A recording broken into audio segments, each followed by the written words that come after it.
My name is Fred Cook, and I drive school bus. My name is Leanne Murchie, and I'm a school bus driver for TCAPS.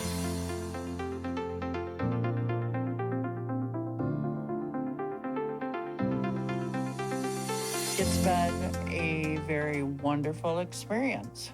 When I first hired in, one of the previous bus drivers told me that this particular job, driving school bus, is the best job on earth. So I immediately took to it, and I have to agree that this is one of the best jobs that anyone can do. What prompted me in the very beginning, I have a college degree, and she said, "You're in the safest vehicle in the world on the road."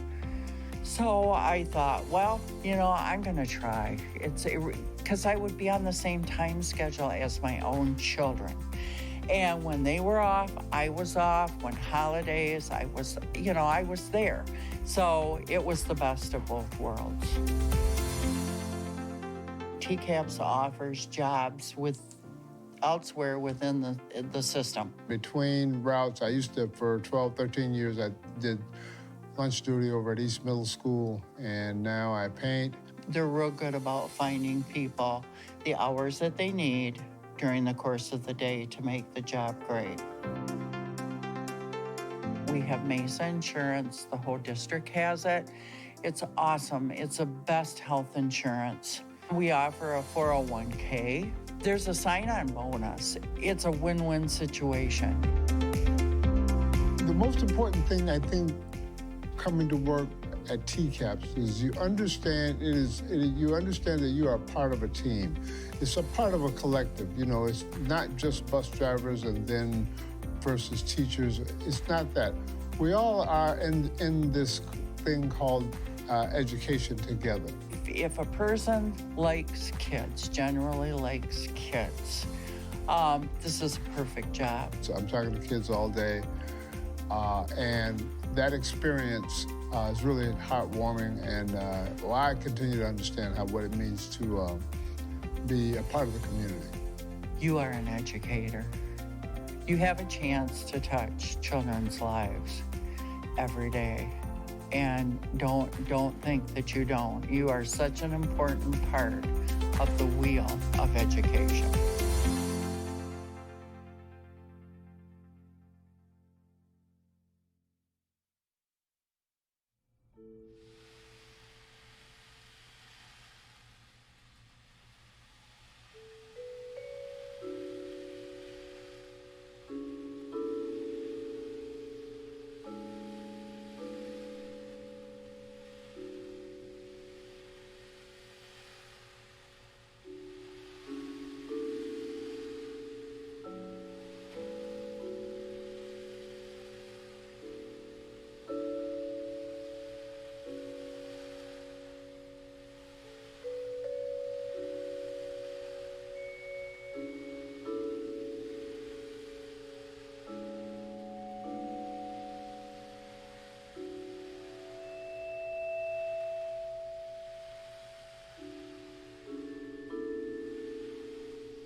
may be viewed on demand at the same address. Please rise and join me in the Pledge of Allegiance. Pledge allegiance To the flag of the United States of America and to the republic for which it stands, one nation, under God, indivisible, with liberty and justice for all. We are at the review approval portion of the agenda.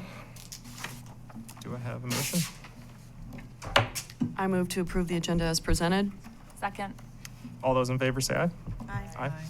Opposed say nay. Motion carries.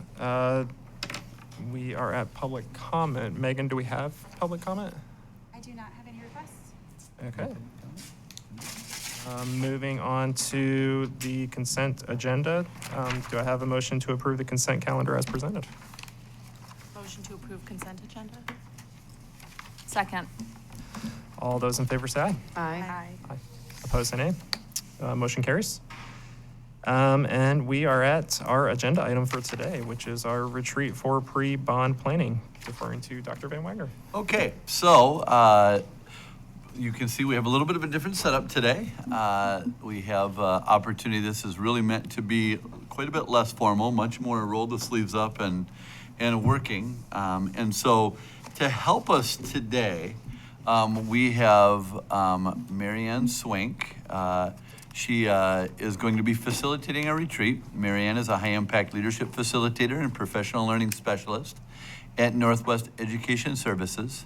We are fortunate that Marianne participated in the facilitation of the Compass Strategic Plan last year, and therefore she is familiar with our TCAPS vision, mission, and goals. And so in a moment, I'm going to turn it over to Marianne, but I'm also going to look for introductions quick. I know we have some people at the table that I'd just like to do that if we could. So if all of our guests are with us, could just introduce themselves, which group they represent, that would be appreciated. So we'll go ahead and start with Norm. Good morning. My name's Norm Hammond. I'm a partner and project architect with Deacon Hammond. I'm also registered with the State of Michigan State Historic Preservation Office as a historic architect. I'm Gabe Alvey. I'm an architect and partner with Deacon Hammond as well. I led the facility assessment, condition assessment, and programming assessment team to help gather all this information for you guys today. And you know Christy. Christine Thomas Hill. Jack Abadi, Miller Davis Company. We're the construction manager, and I worked on the pre-construction estimates. Okay. Mark Humitz with Cornwall Architects here in Traverse City, and we're assisting the architectural team on the pre-bond planning process. Okay, thank you. So at various times, we'll have thoughts from each of these people in our work, and so it'll, again, be very open and opportunity for questions and thoughts. And so I will go ahead and now pass it off to Marianne to tell us more about herself and our plans for today. Thank you. And if it's okay, I'm going to stand. Makes it a little easier to see everybody. So as Dr. Van Wagner said, I'm Marianne Swank. I'm entering my 30th year of education. Started as a teacher, school psychologist, and as Dr. Van Wagner said, I do support professional learning and leadership coaching at the ISD. So I am grateful to be here. And my role is facilitation today. So what that means is, in working with leadership, who has worked with your board president, to determine the things that need to happen today for this work session, my job is to support the process. So that means that I will be asking you to do things, have conversations. At times you may be paired together, you may be whole group, in order to meet the outcome that you're going to identify in just a moment. So I just wanted you to know my job is that. I am not an expert in what you do. The experts are sitting at the back of the table that you've hired to come together and bring the information to you today. And you all are the experts at running the district. So a big shout out and thank you for your work as a board. We know that in systems, what happens in the boardroom echoes throughout the system and impacts kids. So you all have a very big job. And as Dr. Van Wagner said, I was part of the strategic planning a little bit last summer and got to see the commitment of this group. And as a community member and parent of the district, I thank you for your work and thank you for rolling up your sleeves and doing the hard work today of pre-bond planning. So thank you for that. To get started, no work session should come together unless you have an outcome. Otherwise, why are you there? So given your commitment through your strategic plan of having a 3 to 5 year facilities plan in order to impact kids positively in their buildings, what might be an outcome that makes sense for this group today, for the Board of Education, in order to, at 1 o'clock when the meeting is adjourned, you say, we got to that outcome today. So I'm gonna open it up for dialogue and invite you to say, what would be an important thing that you get through today, recognizing that it's pre-bond planning? And I'll give you a moment to think about that. I'm gonna pause, and I'm gonna ask Ms. Christine Thomas Hill to share a big 10,000-foot view overview of bond planning, what that looks like. Because today is a work session, and my understanding is there's multiple work sessions coming. So we probably can't do everything today, so making sure that we know what the constraints might be. Thank you. So as we look at a bond plan that will be multi-year, just a disclaimer that TCAPS does it very differently from a lot of other school districts in the state of Michigan. We've been very fortunate for at least 20 years to have a multi-year plan and to have the trust of the community to execute that plan with flexibility. So most districts, and I think Dr. Van Wagener could speak to this in Alpena, are limited in being able to go out for a bond for a specific project. And so there's time spent prior to getting the bond on what will that project be, what will it look like, and how much it will cost, and they go out for a bond for one item. We're very different in that we have a multi-year plan that needs to have flexibility because we all have to deal with the changes in the economy and enrollment and have some flexibility in the plan, but we still have the opportunity to highlight projects that we know will take place within that plan. So overall, when we're looking at how much to put on the ballot, we need to consider money as contingencies because things change. Look at Montessori, we budgeted 16 million, but we did have contingencies throughout our whole entire bond program, and it did cost 23. But we were able to answer that question and continue with the project because of the flexibility we built into the program. Also, you're all aware we have typically done annual allocations. So music gets an annual allocation, transportation gets an allocation, technology gets an allocation that we might need to increase due to the additional expectations with technology. But there's typically amount of money set aside for those annual allocations, and we can talk about later what that looks like and how much they are per department, or even if you want to keep them that way. And then we talk about high-level projects. It really comes down to, I would say, and my recommendation would be 4 to 5 projects that you highlight in the informational campaign. And those would be projects that you would hire the team to actually develop some draft renderings, to draft some cost estimates, and those would be part of the informational campaign after you make a decision in January on what we would be doing.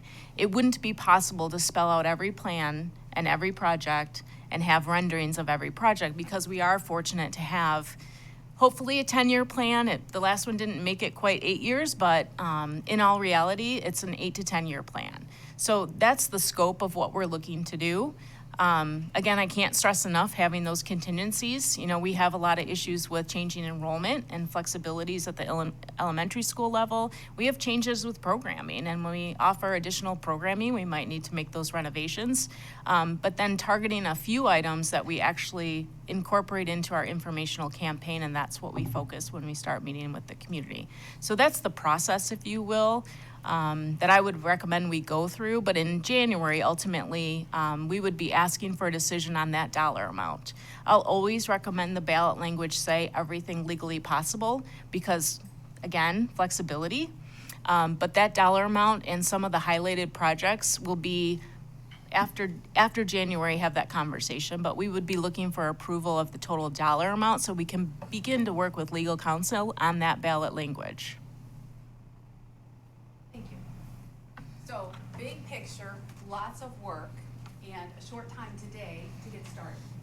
So given that, what might be an outcome or outcomes the Board of Education would like to ensure that you meet at the end of this part of the agenda, your work session, your retreat part, today? So I'm going to offer the floor to anybody who would like to speak, and just what might be some ideas.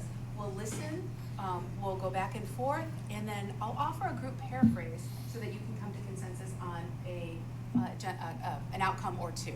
So, I'd like to just what is our message, the board's message to the community when we leave the room today? I know, like Christine said, we have that informational campaign that probably won't actually come till January, but I think now is the time to start those conversations. I had lots of people at Rotary yesterday that said Dr. Van Wagner and Christine did an awesome job presenting to Rotary, and that starts with kind of some leaders of our community. So I think we as board members need to know what that message is leaving today. so an outcome after today, what are you saying to the community? Yeah, And it might not be what you're saying at the full informational campaign. Right. But today, what message would, as you walk out, you're going to agree that you can share in the community? yeah. Okay, that's one idea on the table. I'd Other lo- thoughts or additional outcomes that might be important, or any differing views from? I'd like from to, their offering? obviously just determine what our capacity is, right? And then from that, determining kind of high level, what are our wants versus what are the district's needs? So kind of identifying, we obviously have a capacity limit, and, I don't think we're going to be able to do everything, but we need to identify kind of what are our priorities. So what are our needs versus what do we want, and separating those two things. So for you, identifying the priorities, and by capacity, you probably need dollar amounts? Correct. Correct, without necessarily the details yet, that's not today, but the dollar amount, so that you know around the priorities that the experts you've hired have actually laid out. So being clear on that. So coming to consensus on priorities, and I believe there are 3 priorities that they have offered, as well as some undefined things, okay? Any other ideas for outcomes for today, or thoughts about those that have already been shared? Just as an addendum to Trustee Raymond, the mill rate, I think just, affirming that we're going to keep the current mill rate unless there's a consensus to change, but then that dictates our maximum bond dollar amount. And I think that could lead into the messaging to the community after today. Okay. So having some consensus on the mill rate, essentially, okay? And I want to agree with Ms. Moonmore as to the clarity of messaging to everyone. I think I even had phone calls this morning about the Rotary meeting last night that were conflicting about what the message was. And it wasn't conflicting to me as far as what we had discussed and what we had all talked about. There was very clear messaging in my mind, but sometimes that's not true for everyone else. So we have to remember that not everybody is reading our minds and understands what we're all talking about. So clarity is important as well, and you recognize that with some examples of why. Yeah. Thank you. And then I would like just to make sure that we do have a draft of a timeline, but this is pretty set in stone. We're adhering to this closely, and it's out, and we're going to, and it's out. Is this public yet? It is on the website. It's still labeled draft. So, and may I ask a clarifying question? Are you wondering about timeline for details and specifics, or timeline for the process of bond planning? A little bit of both, but definitely for the process, just to make sure that we know what's coming down the road and what the expectations are. Okay. Which might might support that that clarity of messaging to the community, if you have a clear timeline and process. Yes. Okay. So if I may, given the big picture that Christine was able to paint for everybody, some of those details may not be able to come today in terms of a timeline. However, having the process be laid out for folks would really support both identifying priorities, which has been listed, as well as messaging. Does that make sense? Absolutely. And Stacy has volunteered so kindly to chart for us. So I'm going to ask her to come up, please, and we'll chart these. Are there any other ideas? There is clarity of messaging to the community after you leave today, which might include clarity around the process. Also, consensus on priorities around capacity that can be spent without the details. Are there additional things that I missed? Do we need to determine now which election we anticipate this? Not today. Okay. It's part of process? January. Okay, Okay. thank you.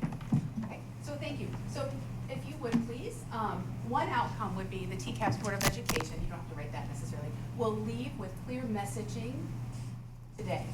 What you can, when you leave today, you know what you can say that is supportive of the process and is transparent to the community.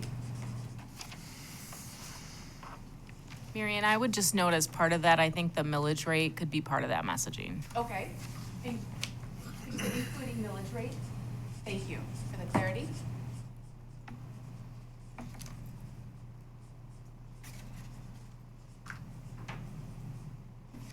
A second outcome would be that the TCAPS Board of Education has consensus on priorities 1, 2, and 3 that have been presented by the experts that you hired. So consensus on priorities 1, 2, and 3. S. And we don't get judged on spelling. No. That's a hard thing to do in public. It is. It is, so thank you, Stacy. Priorities. And did that capture everything? I want to make sure that we got, Ms. Humphries, we got what you had indicated too. Timeline. Timeline. Timeline, yes. So the next would be clarity of timeline bond process.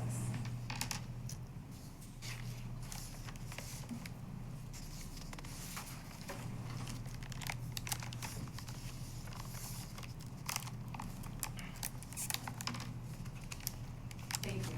So collectively, as a Board of Education, you've identified at the end of this time together, you intend to have these 3 things. Clear messaging, including the millage rate, consensus of priorities 1, 2, and 3, and clarity of timeline around the bond process. So, as you work through, the administration has worked with your board president to develop an agenda to help you get to those things. Okay? As a working group, when groups come together with big important work, and you have no bigger work than a Board of Education because you impact every single member of this community as they go through our public school system.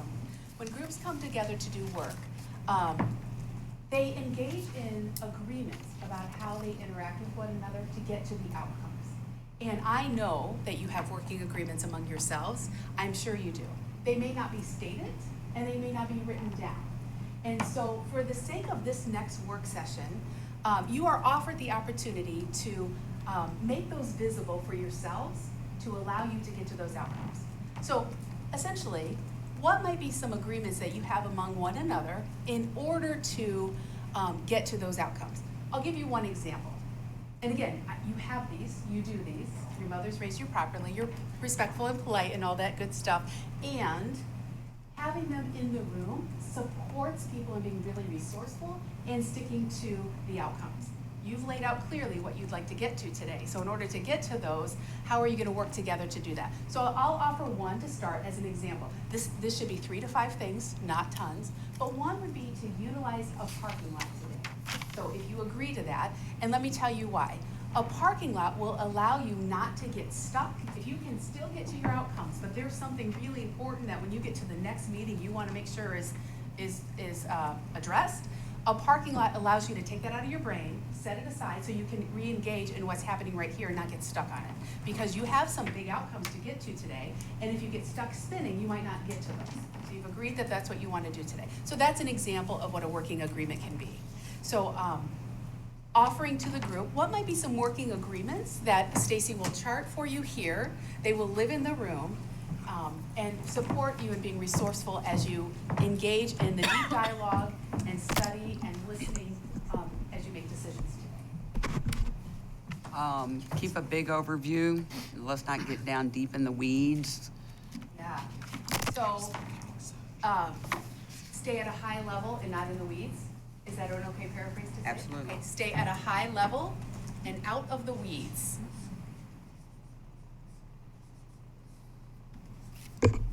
I would just say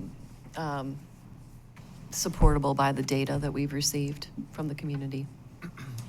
Tell me more, please.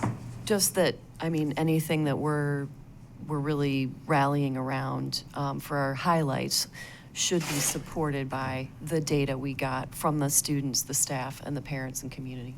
Similar to how we did our strategic plan last Correct. summer. Yeah. You know, everything that we came out of that was supported by the countless surveys and things like that, so. So decisions today would be data-driven. Absolutely. Does that make sense? So data-driven decisions, is that an okay paraphrase? Yep. for you? Okay, thank you. I would just like to add, rely on our professionals, our administrative team. They've been through bonds, you know, even though Dr. Van Wagner at other districts, but been through bonds, they understand the process. And so really rely on their expertise and professionalism. So rely on the expertise of the professionals presenting today. So rely on the expertise of professionals.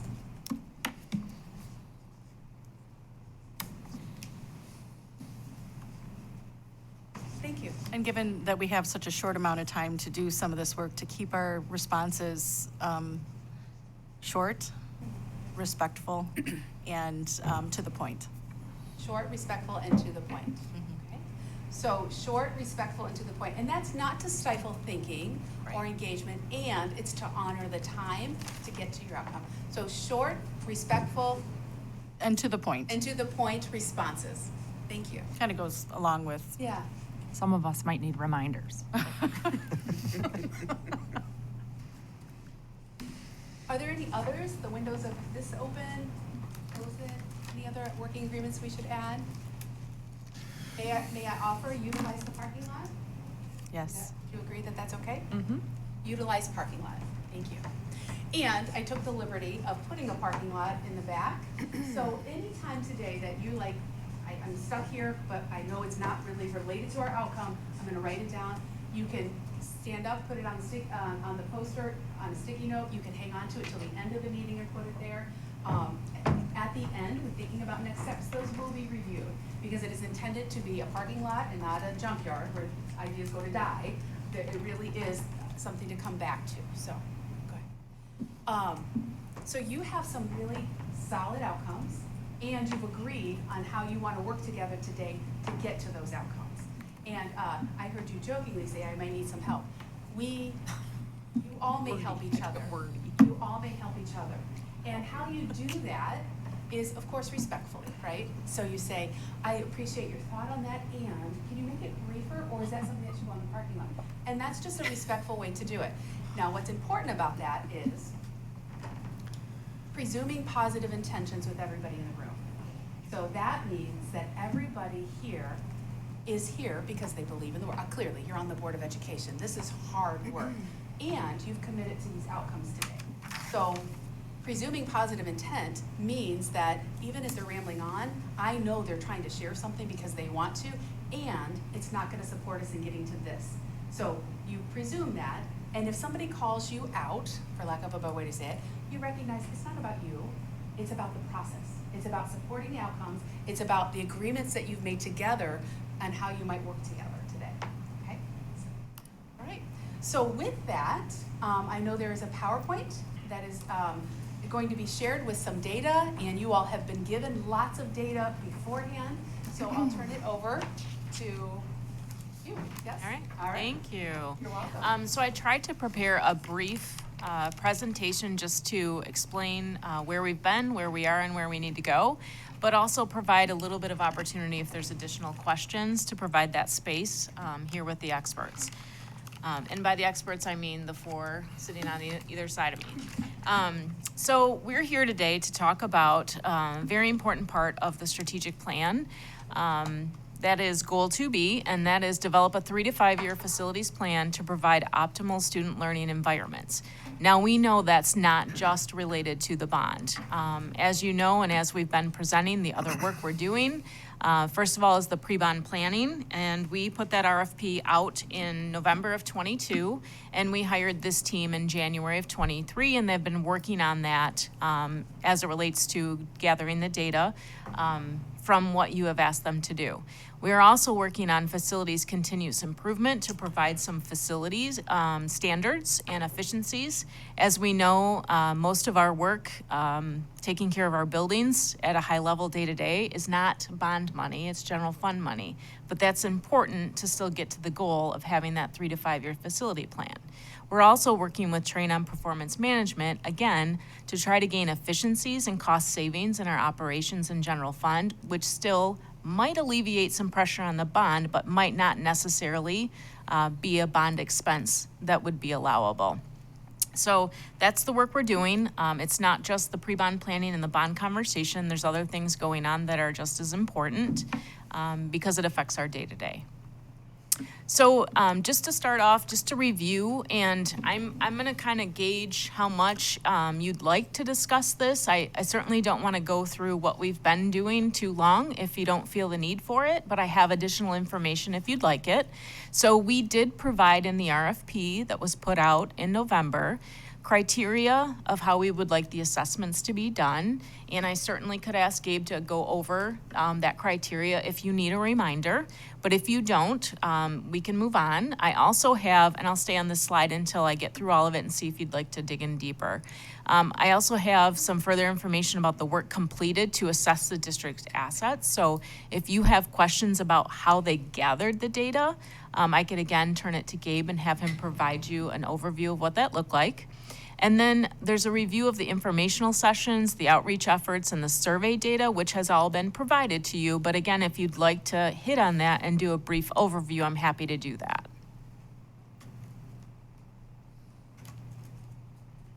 I wouldn't mind a quick overview over C. See?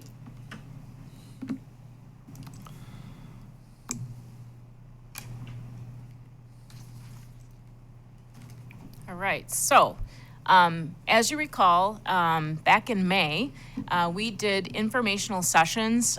We had evening sessions at both Central and West, and we also did school sessions after school at each individual building. We did not have a lot of attendees, but we did have another opportunity via the survey, and the whole entire presentation that was discussed at all of these information sessions was posted on the website. So I don't think it's fair to say only 50 people were aware of this process or what was being discussed, but we certainly were in front of 50 people who shared other information, and we made it very clear in publications and school newsletters that this process was happening. There's information on our websites, and there's ability to contact the school board directly with anything they'd like to share. Contact Dr. Van Wagner, myself, or Paul Twing as the Director of Capital Projects. There was also an opportunity to contact Deacon Mahaman directly if there's something somebody wanted to ask about how the process was going, or if there's something they wanted to be shared to be included in the overall assessment. That would be something that they would get directly. So they offered that opportunity. The outreach efforts, you have in front of you a very detailed list of everything we've done so far, including the presentation just yesterday at Rotary with Dr. Van Wagner and myself. That is something we plan to keep up. And if at any time, I think at the end of the meeting, when we talk about next steps, if there's further things you'd like us to do as outreach, that would be part of the discussion. But we're trying to relay every opportunity that we've been in front of the community, sharing information, and we're open to new ideas to provide more opportunities. But we've certainly been in front of a lot of professional groups. We've been at the schools. We've been at some neighborhood meetings. We met with Central Grade Neighborhood. There's a lot of other activities going on. You know, I presented at Government Relations. I asked everybody as part of that committee to share information with their employees. So we're trying to get the information out so people know what we're doing and what's coming up. By the way, amazing on getting 580 responses from the students. Yeah. So as it relates to the survey, I have a little bit more detail on another slide, but is there anything else as it relates to the outreach efforts that we'd like information on? Good? Okay. Good. Thank you. Yeah. Just a quick question. Are we planning to do any more outreach to students, staff, or parents in the fall? That would be completely up to the board and what I would ask Mary Ann to get at the end of the meeting as far as next steps. And I'd like to add specifically what we would want to ask them.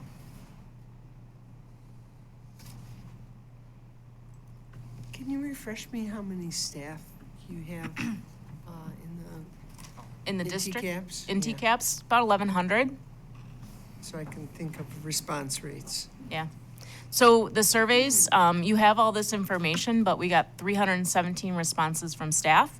Of those 317 staff members, 147 provided deeper information related to the facility they work in the most. We had 580 responses from students, and the community and parents was 1127, so just a little bit over 2,000 responses. I do have a couple slides to highlight, and this was in collaboration with Deacon Mahamon, as they were the ones that were collecting all this data. It's pretty clear from a staff and student perspective that they think it's very important to have periodically upgraded school buildings because it does impact the overall learning environment. On the facility survey, I almost laughed when discussing this with Gabe because our staff know what's needed, and almost all of these items were shown by the experts as items that need to be addressed. So our staff are in agreement with the experts that these are the items that need to be addressed. On the parent survey, again, safety and security has been our focus. The community also recognizes that we have aging facilities, so it seems like we're on track as a group as what needs to happen going forward. We did ask a couple of specific questions about Central Grade School. I know most board members have said at board meetings, although no decision has been made that they would like Central Grade to be included. So we asked the community, and it does seem like a significant portion of the community that answered the survey would like us to address Central Grade School, and some are undecided, and that might mean they need some more information. As it relates to how to address Central Grade, which has been discussed at this board, it does look clear that there is a desire to preserve some historic nature, but understanding that there might need to be some demo, renovation, or addition to be able to provide 21st century learning environments for our students. With that being said, because I know Central Grade is a topic of conversation on whether it will be part of the bond process or not, I'd like to turn it over to Norm Hammond from Deacon Mahamon to give a little bit of a history lesson on Central Grade School, because this is now a passion of his. So Norm, if you could just give a little bit of a history on that. Okay, so I get the fun part as far as just revisiting the building. So this site, of course, has been probably one of your longest continuous education sites in the city. Goes back, before 1874 when this building was first built. There were subsequent additions. One of our staff architects, who's also very passionate about doing historic preservation, learned after we got some of the documents from you that one of the architects was from Kalamazoo. One of the original architects was from Kalamazoo. So we went to the Western Michigan Archives, and we were able to find original drawings, which was very helpful. We don't have this here today, but we certainly can provide it. We actually put together our own timeline about how the site has evolved over the last 150 years. It's really fascinating. We spent a couple days in the building trying to confirm things that, there's always like two drawings, that one saying one thing and the other one saying another, and it's like, how do these two spaces even connect? And, developed kind of a roadmap of just how this site has developed over the years. It will inform us as to perhaps what we want to do. The original building, of course, was gone with the fire of 1918. Your oldest structure is the east end of the building, 1922. You still have other structures that, are from 1936. So we've got to decide, okay, how do we best serve the students moving forward? And that's something we'll do, moving forward with the process. If you could go to the next slide, please. Just to share a little bit, when we worked with the Escanaba Public Schools, they had a similar situation. Their building was slightly newer. It was built in 1931. It had long been used as a junior high. They were hoping to, transition it into a middle school. It had its own sets of challenges, some same issues that you have as far as, accessibility. ADA accessibility, multiple levels. How do you remedy that? They were looking at, some additions. They had, like you have, there's probably a half a dozen very small additions that occurred during the 50s and 60s at Central Grade. And we have to decide, okay, are these still, meaningful? At Escanaba, they decided some things could be removed, but they wanted to keep the essence of what made the building such a strong presence in the community. Like you, it's right near kind of some cultural significant, buildings. You both have original Carnegie Library that's within like 2 or 3 blocks from the site. So there's a lot of consistent things that we see when you have these anchor school buildings in the community. The other rallying point for Escanaba was they had, 1,000-seat auditorium that everybody, had some connection to. Either they graduated from there or they had, grandkids that have graduated from there. So there were a lot of things that people really felt strongly about, which I can see some parallels with you. This was their last truly historic building in the community. Everything else had been pretty much replaced in the 50s, 60s, and 70s. So they felt strongly as far as just, preserving their heritage. So that's kind of my quick overview. When was the Escanaba project done? So we actually had 2 phases. This was completed in 2005. We did a similar project at Davison, Michigan, where their original high school is also now called Central Grade, and they made it a priority to renovate it and completely renovate it and put some additions on it so that it had more capacity. And that was done in 2015. Mr. Hammond? Yes. I just had a question. So the new piece, the addition on the left photo, Yes. where does that fit in exactly to the historic picture on the upper right? So, I gotta get my bearings. So that is on the west side of the building. What you see up in the upper right corner is the east side. So it's the other end. And what they decided to do is they could create better accessibility for a new addition and the existing building by creating a new addition that was on the west side. We really didn't want to, that facade you see in the upper right corner is so classical and, symmetrical. It's got all the terracotta detailing, which is amazing, which, we had to find somebody from Chicago to renovate it all. And so we just felt that, we really didn't have that much room to put an addition on that end. And so we went to the west where we had a lot of, open space that we could facilitate an addition. Was the auditorium updated to 21st century Yes. technology? Yeah. Yes. All the lighting, all the controls, everything, related to doing performances was upgraded. We also did a new green room, so they had an actual area where students could prep before they went out.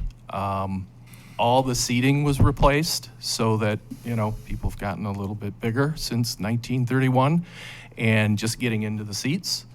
So all of that was replaced. Acoustics were addressed, and what acoustic architect did you use? So we did not use an acoustic architect. We didn't analyze if, we just didn't have issues of, like complaints that, hey, we really need, this space is too lively or not lively enough. So I can double check. I've done, several of these, but I'm pretty sure we did not use an acoustician on this project. Thank you. Did you have parking issues at all around the building? Yes. So, with Escanaba being a very urban site, similar to yours, they were somewhat landlocked. And so they ended up using the streets that went all the way around. So they pretty much took up a whole block, similar to you. And they decided that the south side of the building was going to be for car parent drop-off, and the north side of the building was going to be where the bus drop-off. So we still separated it so that there wasn't, and we tried to get, that used to be right off of the main street, which is off of that upper right corner. That was, they had a lot of space for stacking on the street. It wasn't, extremely busy, so we were able to do that. We did build in some drop-off lanes. At Davison, we completely reconfigured, what the bus loop and the car loop was going to be. We completely separated those, but they were all on the same side of the building. And if they were using that 1,000-seat auditorium, that potentially brings a lot of cars in.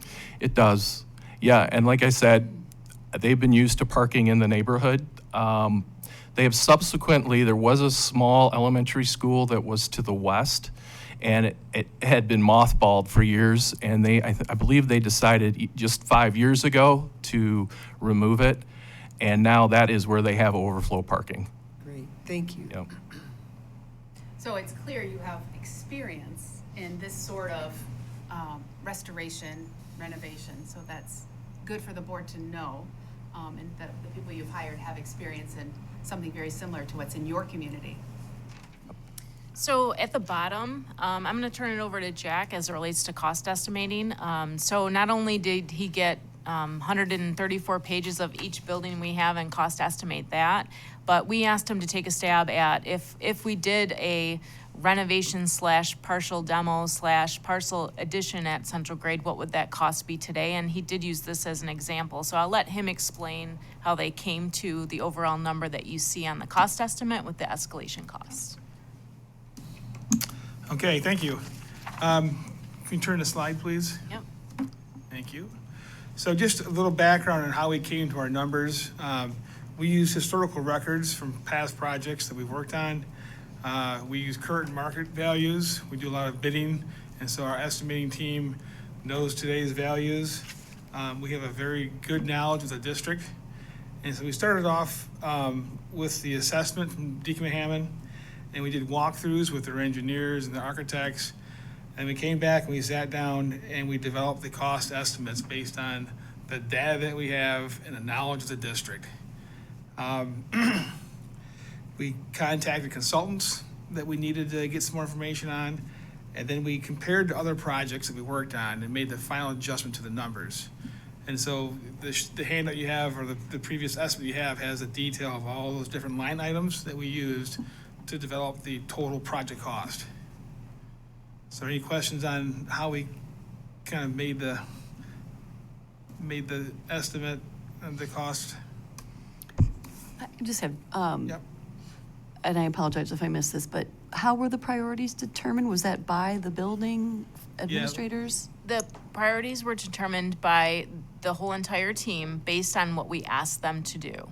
So we spelled out priority 1 needs to be done within 1 to 2 years. Priority 2 is, and so that's how they were selected. Okay. And then the undefined, The undefined were projects that weren't priority 1, 2, or 3 based on the description we gave them, but items that either came up as recommendations from them or something that may have come up from us, Paul and myself, or something that they received when they were going through their program assessments and heard from teachers, staff, and principals and students. It's certainly not an all-encompassing list, undefined. It's things that they recognized when doing the process and put a cost estimate to it. When doing the cost estimate for the budget for future years, obviously you apply today's rate with an inflationary factor. Correct. Is that is that based off of a state, a nation, a Yep. region? Yes, we tracked back to, I think, as far back as 2016 in some cases, and tried to model that through. Obviously, we had the pandemic that threw it for a loop. Then hopefully we get back on more of a steady model of inflation. So we use national averages and state records and come back. I think we use about 4 to 5% for every year. So those are $23 right there. Yep. 2023, right. 2023 costs. So just a clarifying question. So in our packet, the priorities were identified, and if you look at Central Grade's line item, it says priority 1, 40 million, 4011. Why is that different than what we're seeing here?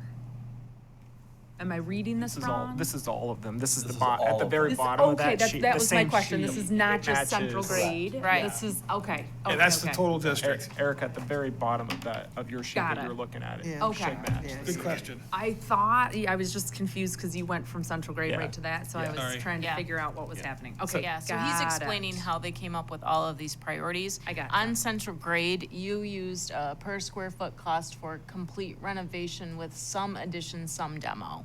Right. And that's just an industry standard, and they did use the cost estimates and the actual cost from Escanaba to help formulate what that would look like. Got it. So for just Central Grade, the 40 million is a little bit of demo, a little bit of, okay. Yep. Renovation, whatever. Okay. Yeah, they didn't take the assessment list for Central Grade and cost out every item because we know it's so much more than that. And there's only one priority because there's only one option. There's no sense to. The whole building. Exactly. Okay, piecemeal. Exactly. Okay, good. So I have a question, and if I'm jumping out of line here, let me know. But Christine, I think you mentioned it earlier. Like, no, we've all kind of said Central Grade School, but haven't really identified it as, priority. And so, I mean, going back to like kind of our wants versus needs item that I mentioned at the very beginning, like, I mean, I think we're kind of elephant in the room. Like, Central Grade is probably a need. And so, I mean, I think that, we haven't really said that it's formally going to be part of this bond proposal, but I mean, I would suggest that it is. Yeah. And it is identified by the experts as a priority number one. It has been something you've all discussed, and I would anticipate that when you leave with your clear messaging, you'll say whether it's included or not. And you have data from the community that you can, that's in your packet to kind of show, that thought.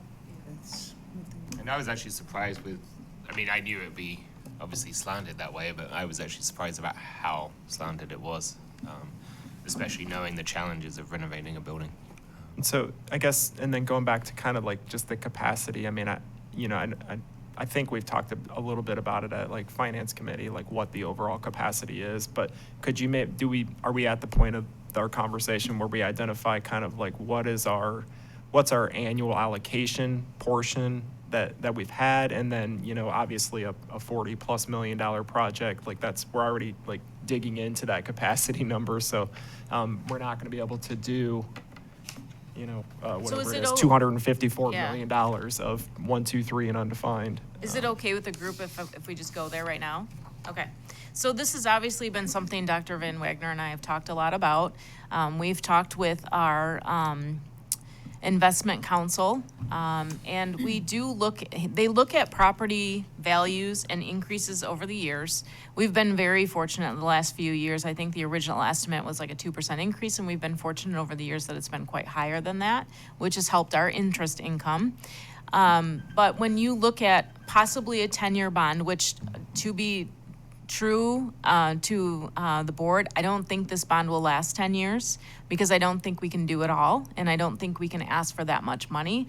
But the board has flexibility to go out to the voters again prior to 10 years when the work is complete, much like we're doing right now. We didn't make it to 2028, but we've showed what we've done. We've talked about what changes happened with the market. We had the similar example in 2010, 11, 12. We couldn't even go out and do projects we had promised because with 3.1 mils, we couldn't sell enough bonds. And so we had to adjust, which is why the flexibility is so important. But if you take a look at the summary sheet, and I'll pull that back up again. So I'll just walk you through what Dr. Van Wagner and I have discussed and kind of a reasonable thought process. So at the end of the day, there, in my mind, is no way that we can get priority 1, 2, and 3 done with this bond. That's $170 million with all buildings. I would professionally recommend removing the cost for Oak Park and administration just based on conversations we have had and how Oak Park is currently being used. So that does reduce it a little bit. That reduces it down to about $160 million. In all reality, over the next 10 years, which I think truly will be 8, if we get 60 to 70% of priority 1, 2, and 3 done, we'll be lucky. So if you take 75% as a best case scenario, That leaves the total cost at about 120 million just for priority 1, 2, and 3. Now, our investment council has said we could probably sell up to 200 million over the next 10 years. However, I think we need to have a conversation about what's palatable to the community, because a lot of times at the ballot, the community doesn't understand what they're actually approving. The community is approving the dollar amount, not the millage rate. It's been our promise and the board's promise for a couple of decades to not raise the millage rate, but legally on that ballot, if they check 180 million, 200 million, we are authorized to sell more and raise the millage rate. We haven't done that. We have, I think, the trust of the community, and if we include that as part of messaging, I don't think that will happen. So it's really a message to the community about the promise of the millage rate and being careful with how much you ask for so it doesn't deter somebody that doesn't understand the process. With all being said, we've been asking for 97 million, 107 million. The market is very different now. And if you include central grade, I think it would be reasonable to go up to 180 million. But again, the board at any time, once money's exhausted and we've done the project we have discussed with the community, if there's a need for additional money, you always have the opportunity to go back out again, as long as within our investment portfolio, we can actually get more authorization with that 3.1 millage rate. And our investment council is along the way with us all the time. So we could probably go up to 200 million. That wouldn't be my recommendation. I think closer to 170, 180 million would be a better target, because I think the conversation could be, we've been asking for 107 and then we have one extra big project tacked on to that, right? So you've been trusting us with 107. The community agrees that central grade should be included in there. So naturally that adds dollars and it makes more sense as to why the number's so high. Now, how does the train or like any efficiency affect that number low? So if I keep going with our thought process, let's just say we could get 75% of priority 1, 2, and 3 done. That's 120 million. We have typically had annual allocations of about 30 million. Over 10 years, my thought process is 30 million would be needed for 8 years. Based on, we likely will need to increase technology. We're completely one-to-one now with all of our Chromebooks, and there's a lot more going on with fiber. I think the technology allocation should be increased. And again, that's something we can discuss later, but how I got to the 30 million. Transportation gets an allocation. I think it's a great opportunity to lower their allocation. We just put in a bus wash that's going to extend the life of our buses. I don't think that they need to buy 10 buses anymore. So I think that's going to be a savings to the bond program. And then we would talk about VPAA, music, athletic allocations, and what those should look like. But in a round number, that'd be about 30 million of the total. If you take a look at, and I did, take a look at the undefined items and what I know from the past, what we've talked about doing from the past bond that we didn't get to, in my mind, there would be a recommendation to have a contingency of about 25 to 30 million set aside for elementary, middle school, and high school renovations to deal with enrollment changes. So currently, there's 4 elementary schools that are kind of on the bubble for an addition. If we continue to accept open enrollment, which school would be the next one is hard to tell because that does change. For an example, we had money set aside for elementaries. It didn't ever dictate in the informational session which building, but behind the scenes, we were planning to do an addition at Long Lake several years ago. Well, COVID hit and their enrollment changed, and Westwoods increased to the fact where we shifted that money to Westwoods because that was the need. And so by having an overall allocation and knowing that right now there's 4 elementaries that are getting really close to needing something, but we don't know what that will look like for the next 8 years. So having a total number identified and then just keeping track of their enrollment and having conversations with the board about which building would be next would be my recommendation.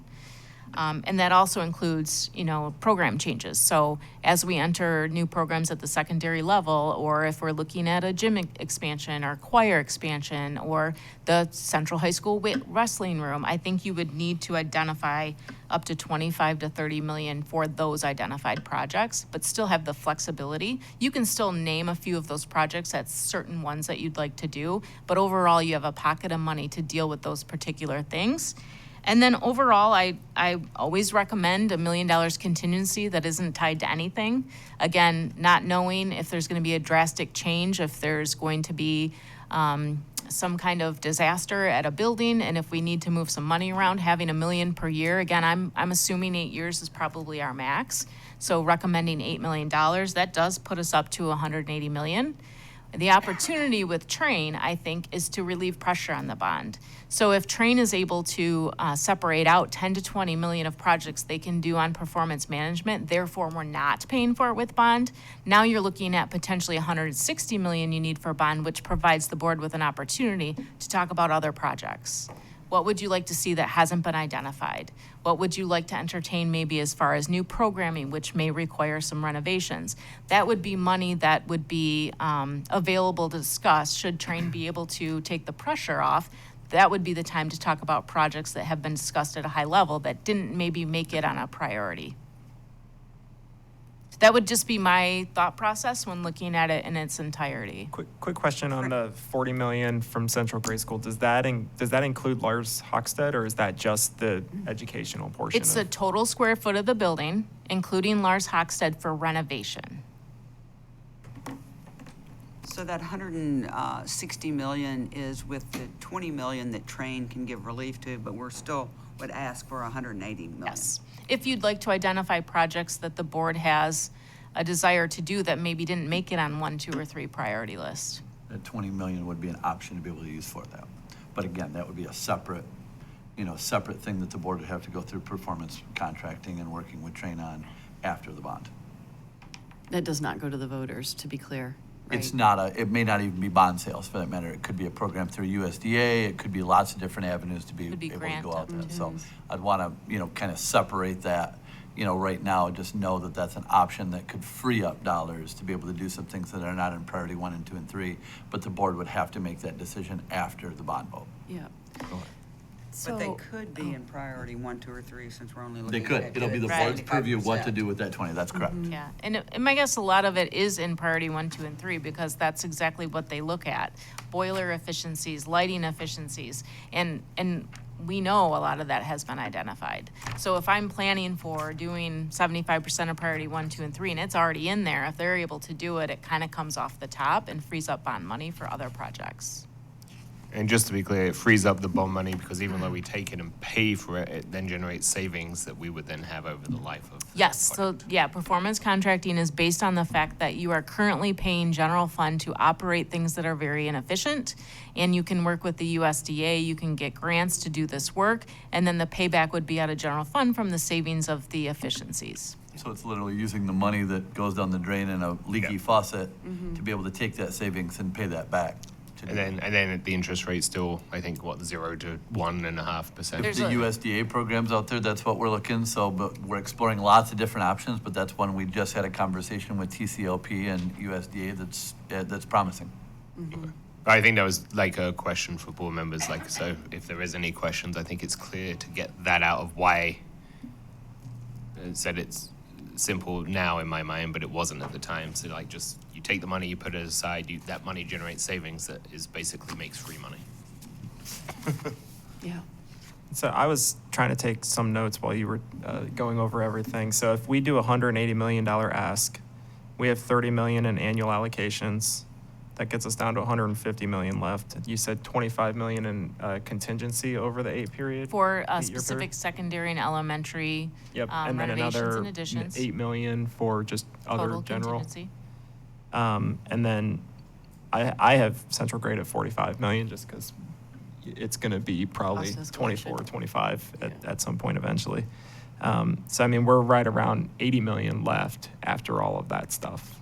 And so I had 120 for priority 1, 2, and 3, and Central Grade is in there. In there, yeah. Okay. Yep.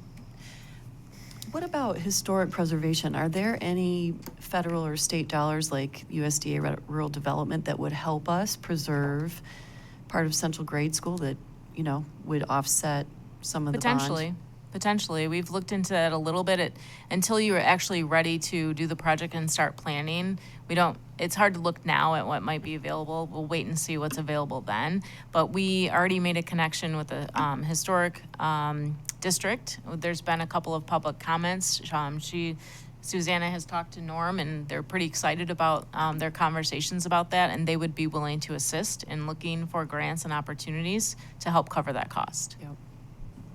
I have a kind of a high-level question. I'm just trying to wrap my head around. So when I look at Central High School, and priority 1, priority 2, priority 3, and when you look at the breakdown of priority 1, priority 2, priority 3, and then the undefined, for example, we talked about possibly expanding the auditoriums, that was an identified need that, we heard from our, music and band and principals. And so how come it's not identified in the architecture and interiors?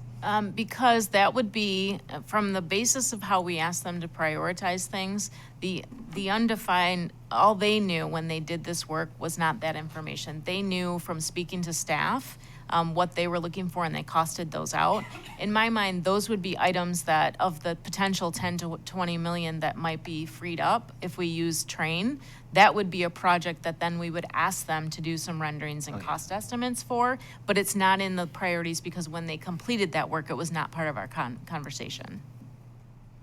But the board will have that option, and that's what's nice about that Train money, is it would give the board, there is the money for renovations for elementary and high schools, but also that Train money would give the board some options to be able to do some of those things that are not listed there. We knew there are a few things that are not identified, based on what was done, a part of the current facility assessments. Okay. So that's an option with those dollars that we're saying, if the board really says, okay, that's not in those, here would be the money that Train could do, that the board can say, here's the thing that we really felt was left out that really we would like addressed. And do we have a list of those items that have been identified? No, that would be the board's purview. Okay. Really, I think that the really deep ones are all in there from the data the board received, that is in there. I think that there's a few things that, have come up over the last few months that, would be at the board's purview to say, here it is, what do we all think those things are based on input that we talk to community members, and those things are that we think are imperative to still be a part of this. Okay. And that's something that we would think about with those Train dollars. Because that's just something looking at, when you're talking about Central Grade and you're talking about renovating Lars Hackstad, that doesn't accomplish our goal of having auditoriums that are up to our standard compared to others across the state. So, yeah, But okay. And if I can speak just quick to that, when they did that cost estimate, Lars Hackstad's a part of the square footage of the building. Right. And there's no way to really just eliminate that, but it is not an extensive, deep renovation to the expectation, I think it would be, of a 21st century performing, facility of a true auditorium that music and drama and those folks would want. That is not really building that number. It's really just maintaining it, cleaning it up, doing those things to have it as an element of that building. There's no way to completely erase it. Right. But it's not probably to that expectation that I think the board would have of something that would be, the level that maybe some people in the community have talked about. So that's something I think in those extra dollars the board can have a discussion on. Is that? Is it somewhere else? What does that look like? Those are those deeper conversations, I think, beyond the priority 1, 2, and 3, that there are a few things that I know the board has been, spoken to by community members to throw in that $20 million number definitely could address. Okay. So, I know we did get a breakdown from Wendy, June 14th, and it does include Lars Hackstad. Did you get a copy of that? I got a copy of that. And for Central Grade School, all we did was include square foot costs because there's been no decisions. Right. Okay, but it is in the ask from the music department, a breakdown from by campus. Yep. And so again, that's, it would be additional, a lot of that would be from that square footage that's there, of a true deep remodel of Lars. If the board decided to go there, would be additional dollars from what's identified there. And correct me if I'm wrong on that, please. Yep. It could So, also, I was just gonna say, I think this, again, to me, goes back to like, what are our wants versus what are our needs? And like, maybe a follow-up survey to, you know, those that are in, those community members that are interested in the, you know, music department, orchestra, theater. You know, do we want Lars Hockstedt updated to like some of the theaters that 21st century renovation you've kind of toured thing. and sent us Yep. videos of, you know, or do we want to do expansions of the, you know, individual school auditoriums? You know, I mean, it's at some point I feel like we're gonna have to make a decision of it's, you know, one or the other, because we just can't probably afford to do it all. And if I can help in that a little bit, that's the idea of, I think, you know, some direction for us when this is done is what you want with that. And then again, you know, just know that the dollars that are in priority one are doing just really that cleanup, some paint, some, you know, making the facility nice, but Yeah. not to the level of what, you know, that kind of, you know, we've seen in some other school districts. But again, that, I think it's going back to our music folks and saying, here are some different options that the board would like input on. Can't say we would do any of them, but what's that input so we can decide if there's an A or B option which to do. And maybe this is a parking lot item would be to put a list together of what that 20 million potentially could be then allocated for, right? Yeah. Is that what you think would be? Well, and getting their input, I mean, I think we would, you know, we got the input of the whole list, but like if they had to choose, you know, because we were not able to do everything that's on the extensive list, you know, what would they prefer? You know, Plus- that's my Parking lot, I think, is suggestion. a good thought. Plus, the putting dollars to what your defined intent is a bit different from asking people the nebulous question of what would you really like for Christmas. You know, now we're getting down to what can we really, as a community, afford. You all are foreshadowing the work that's coming. When you think about your outcomes for today, it really is consensus around those priorities, knowing the details will come later. So Yeah. exactly what you said is to utilize that parking lot to get some of these ideas down. And at the end of the time together, part of what you will do is identify some next steps, which could include additional data from the community. What might that be? Who might be the target audience? It could include, does the board make a list first of your priorities before you think about what you might want to ask? So I believe lunch is at 11, is that correct? Not yet? Nope, wrong time. About 11:30. 11:30, thank you. I had the wrong time, my apologies. But let's take a moment and just, as you're thinking, consider what things might need to go on that parking lot and write those down so that you have them. Yes. I just had a quick question, Christine. So this does not include the proposed field houses either? Okay, thank you. No, that, it was not something that we asked the architects to prioritize. Okay, thank you. But could be used in the train 20 million. Right. Well, But the STEM lab is That- already covered. That's already covered That's in the already current done budget. deal. Yeah. For high schools only, yes. I just, oh. Oh, go ahead, please. Oh, just to follow up on the undefined items, if I understood you correctly earlier, you were saying that you and your staff identified priorities 1, 2, and 3 before the physical assessments were done with the cost estimates. The undefined items might have come later, and no, Nope. okay. So, the priorities and the undefined list and amounts were done by, the experts that we hired to do that based on the definitions we gave them. So priority 1 is this, priority 2 is this.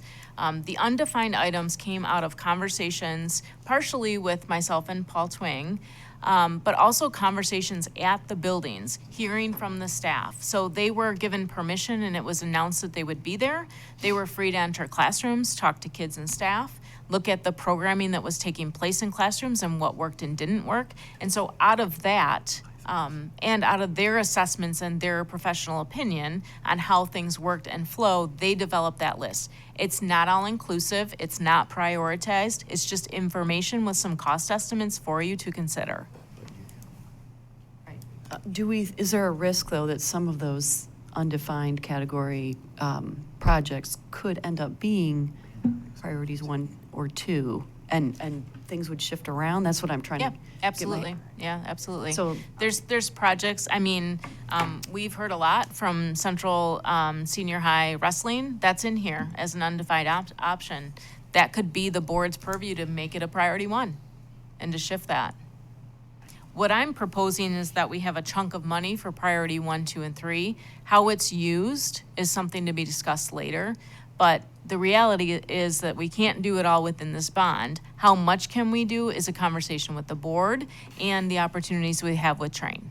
So it could be out of that 120 million that the board has the authority to say, no, this undefined item is a priority 1 for the board, so make sure it's part of that 120 million we're setting aside for priority 1, 2, and 3, if that's how much you determine you want to set aside. Christine, very simple question. This is all physical plant, correct? This has nothing to do with specialty people coming in and being teachers, programming along that line. This is all just physical plant. It's anything that could be charged to a bond with the legal definition of what we could do. So if we heard from somebody in programming that they need more books or paper, that wouldn't be something that would be on the list because you can't charge it to bond. That's supplies. That could be conversation later on. That's still in some of their assessments, but that could be conversation later on if money were freed up in general fund or if you wanted to reprioritize some of the things we have in general fund. But it wouldn't be here because we couldn't legally charge it here. And Beth, to help, in 1994, we had a proposal, a ballot initiative that really changed things from millage dollars that used to be able to do some of that to bond dollars. And so there's very specific laws once Proposal A was passed in 1994 that says what you can and what you can't do. And salaries and benefits are one of those things you cannot do out of those dollars. And I think we need to be real clear to the Yep. community Agreed. exactly what this is. Agreed. So, as you are considering your outcomes, starting with understanding the consensus of priorities 1, 2, and 3, consensus meaning, yes, this chunk of money, the capacity that we have, based on the experts and what they've recommended, because of all of their work, we agree with priorities 1, 2, and 3 as a consensus. That then, having that dialogue, and then coming to consensus as a board, will lead you to, once that happens, making sure you understand what's next with the process, and then how are you messaging that. So let's start here and open up dialogue around priorities 1, 2, and 3, consensus on that dollar amount. This is your opportunity if you need additional clarity. You can ask the experts. And if you just have something to say or questions, you can work with one another to do that. We'll open it to whole group to start. And we might go into smaller groups at some point if appropriate. So we'll just start open group. Thoughts around priorities 1, 2, and 3 as it's laid out by the people you hired to do this work for you. I feel like we have to work the other way. Yeah, what I would say is, do we have maybe the 4 or 5 or 6 big things that we're thinking are going to be the messaging for, the bond proposal, and then assign dollars to them and then go and pick and choose from those, Obviously, I think, like I said before, I think central grade is one, but what other, performing arts, theater, is that one of the big 4 or 5 things that we're thinking would be included in this? I don't know, So- renovations to West High School because it's 25 years old. Like, Yeah. is that something that's a big enough thing that it's going to be in the 4 or 5 message? You know what I'm saying? So- Like maybe so that, because I don't my- know how to say, like, So here's put my a dollar amount to 1, 2, 3. my interpretation of priority 1, 2, and 3 is we're asking if you have any questions as to how they got on the list, the dollar amount that was associated to it. It is not to identify those are projects we're doing. It's not to identify the number. Is there any questions on how it was laid out and why something was marked something? If you agree with that, that does not mean we're doing it all, and it doesn't mean there's any sort of order that's been dictated. And in fact, when you think about your outcome from today, that clarity of messaging is around today's meeting. You left today, and here's what the Board of Education did, and here are some of our next steps. So that level of detail will come. And that's not necessarily the intention of today. It's to ensure that you understand the methodology. You hired these professionals, you trusted them. Are you clear and understand what they're presenting back? And as a Board of Education, do you have agreement around the capacity that they've laid out, along with what Ms. Thomas Hill has stated around the financials? And is that priority, those priorities, okay for now? Knowing that, then you have an opportunity for additional input and more clarification around the actual projects. I just have one clarifying, and you mentioned it briefly the other night, but when you look at Boardman admin, it says replace the elevator, and that's a priority 1. The last inspection we got on our elevator, they said we'll be lucky to get a year out of it. But with the thoughts of what we're trying to do with offers on the table and trying to negotiate, is that something that we could remove from? So, just to priority back up, when I looked at kind of my thought process of how the money worked, I removed all of the costs from admin when I started. So 170 million, I removed 9.9 million for everything related to Oak Park and administration right off the bat, assuming Okay. we're not doing any of that work. That's just an assumption, it's not a decision. And then Okay. the thought process that in all reality over the next years, we might be able to get 75% of that work done, but I'm not sure. Okay. So to be clear, there's nothing for this building in there. Okay. She backed that out, Yeah, as well as Oak Yeah, Park. On this Okay. summary sheet, in other words, the 169 million total does not include Boardman or Oak Park. Nope. Right, minus 169 947, includes it. The 169 does include it, but Yeah. when I was kind of given the summary of how to Gotcha. get to 180, Okay. I Yep. removed 9.9 from the Right. 169. And to be clear, makes for that sense. reason, we wanted to give a full assessment of every building the board's asked for. Right. And just so know, after that was all done in that number, she's saying, Yeah. deduct that from this based on recent things in that discussion. Yep. And that's just a recommendation. You can say put it back on. No.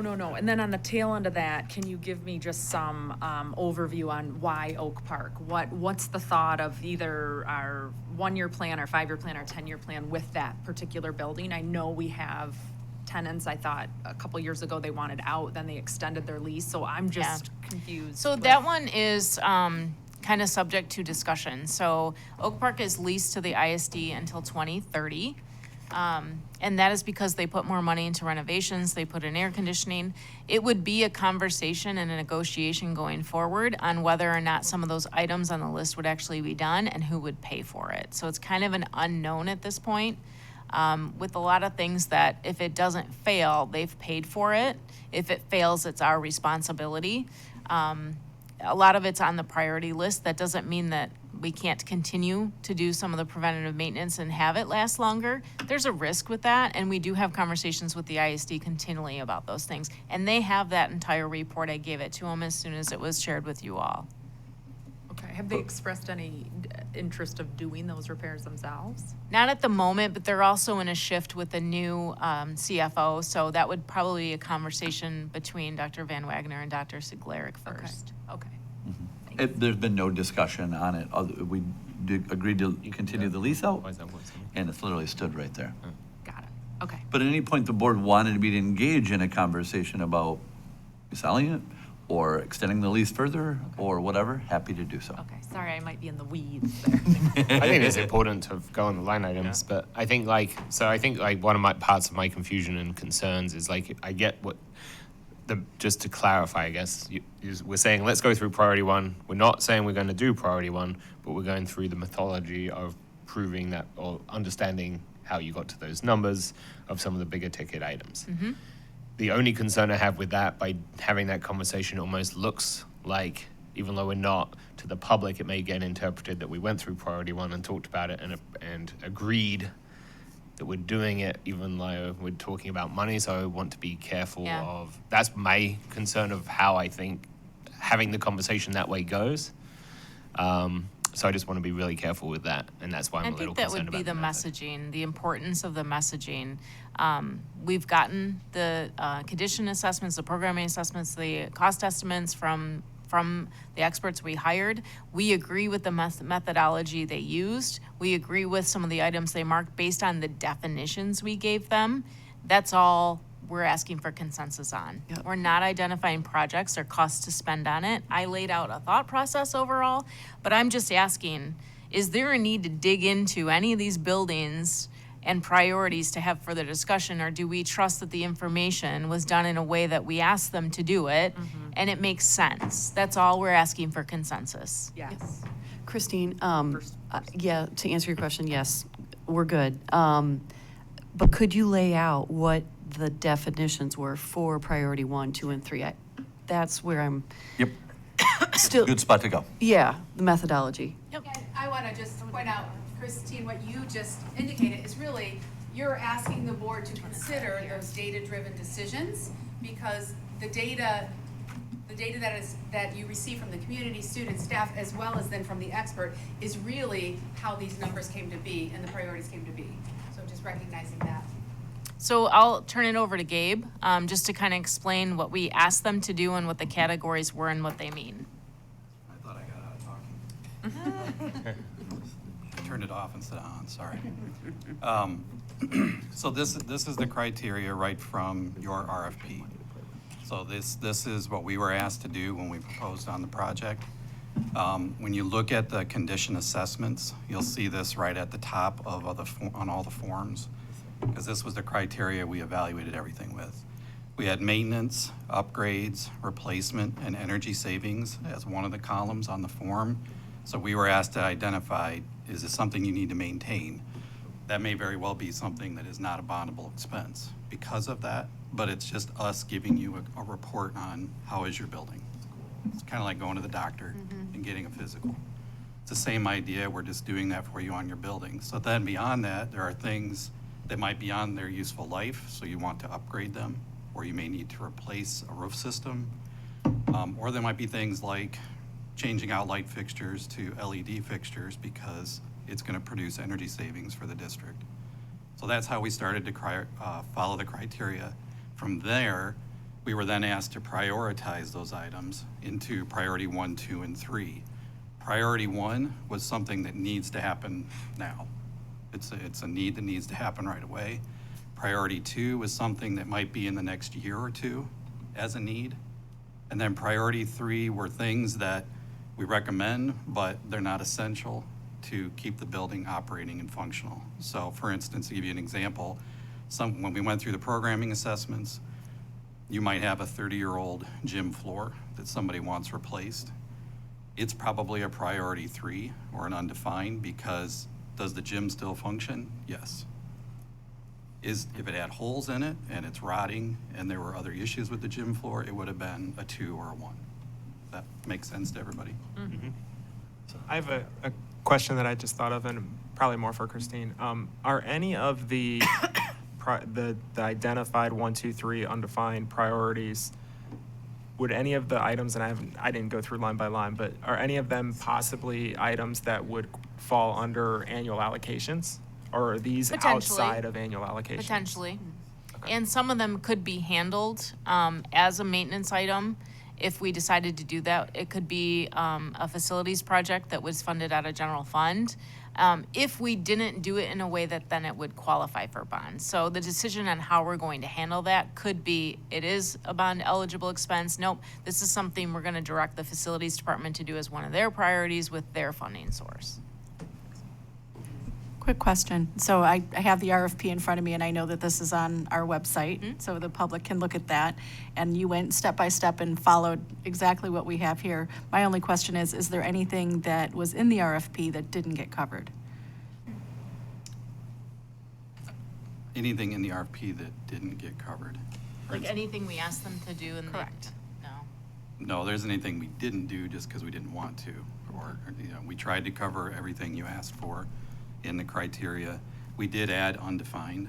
That was one thing we added that wasn't in the RFP, but that was to help capture some of these other things you've been talking about, which were part of the programming assessments. When we walked around with the principals and the staff and the students, they requested things that weren't in that criteria, and that's why we added that 4th category. So, but I wouldn't say there's anything we didn't touch.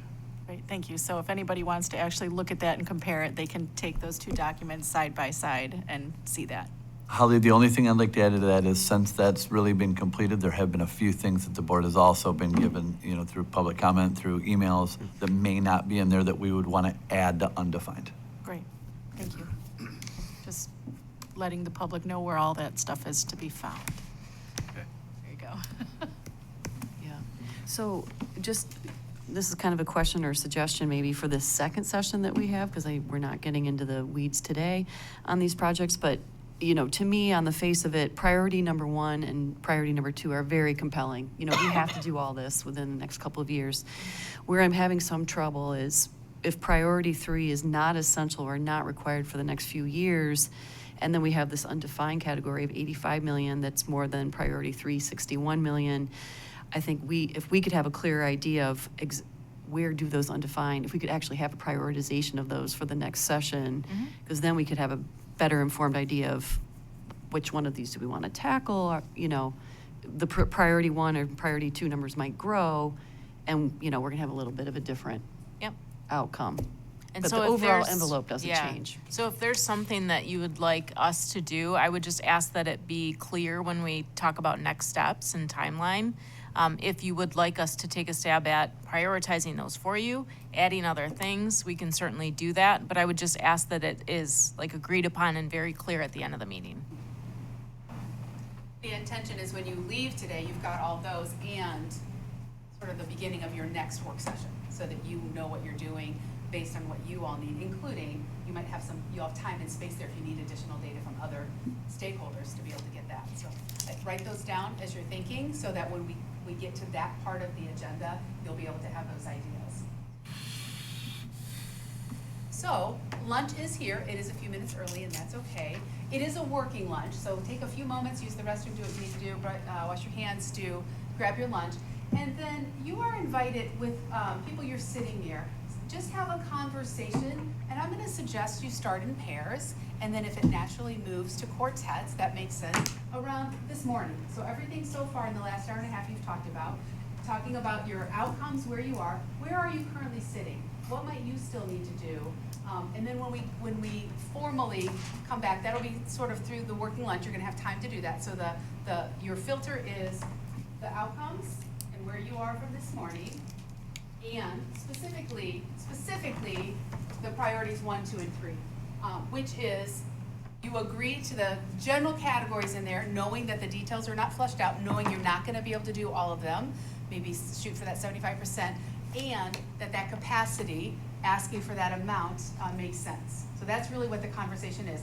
If you're stuck on something with your partner, if you're stuck, write it down, because then we'll come back and be able to have a conversation about that and be able to perhaps get answers. So if you have questions about any of those you have to come to some consensus there before you think about the messaging and clarity around that. So start with somebody sitting near you in pairs, and then branch out perhaps to the quartet sitting across. And then as lunch is winding down and people are finished eating, we'll come together whole group as well. So what questions might you have about lunch? And I think it'll be 30 minutes, and my thought is in 30 minutes we can come back whole group, but still continue to work through with your partner. Thank you. Okay. Yeah.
My name is Fred Cook, and I drive school bus. My name is Leanne Murchie, and I'm a school bus driver for TCAPS.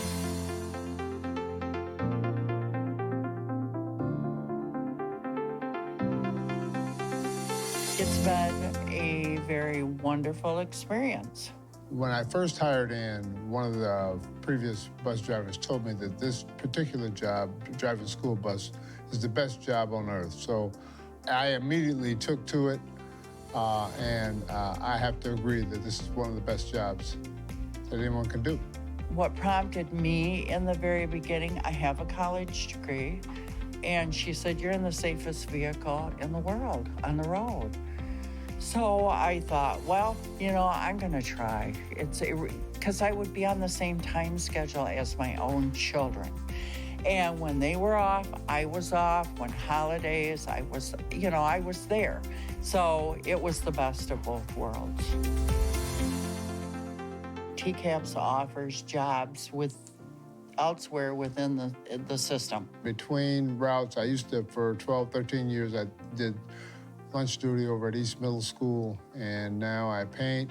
They're real good about finding people the hours that they need during the course of the day to make the job great. We have Mesa Insurance, the whole district has it. It's awesome, it's the best health insurance. We offer a 401k. There's a sign-on bonus. It's a win-win situation. The most important thing, I think, coming to work at TCAPS is you understand that you are part of a team. It's a part of a collective. You know, it's not just bus drivers and then versus teachers. It's not that. We all are in this thing called education together. If a person likes kids, generally likes kids, this is a perfect job. So I'm talking to kids all day, and that experience is really heartwarming, and I continue to understand what it means to be a part of the community. You are an educator. You have a chance to touch children's lives every day. And don't think that you don't. You are such an important part of the wheel of education.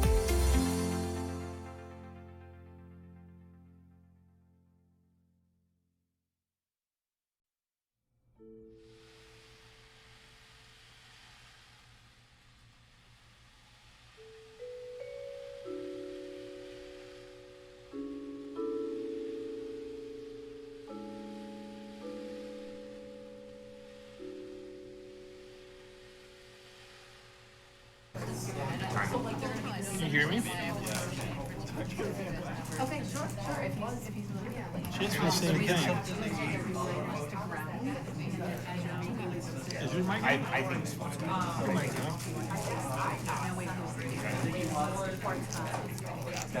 I think that's it. I do think you and Mark should talk about what we have on our website, because I think some of it should be pulled down. Yeah, he mentioned it. Yeah. But yeah, I was like, oh, I didn't see that. I know I did a really good job prepping, but not that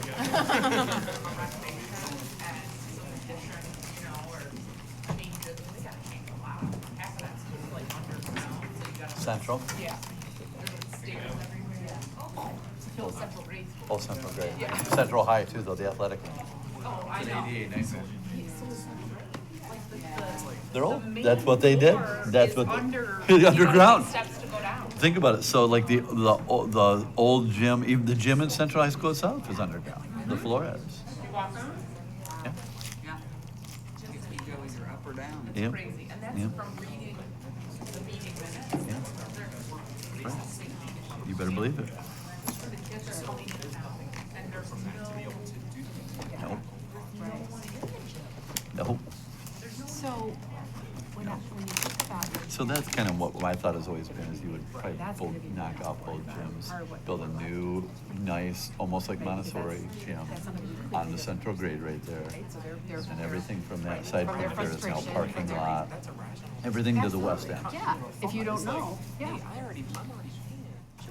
So I have a cafeteria, nice big gym. No, I'm good. No, I just take the bread off. I'm good. I do this every day. There's more sales over there. You're totally, don't feel bad, trust me. Yeah, I love that idea. Yeah.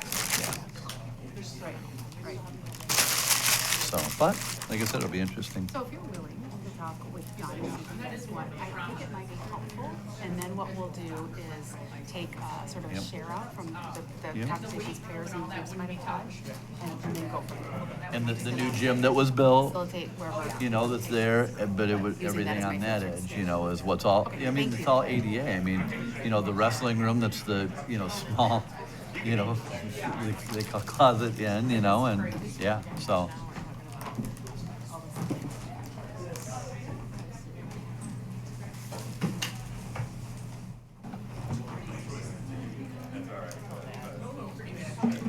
You know, the thing to think about today is, think about what we're trying to fit in, and we're at 180 million right now. I know.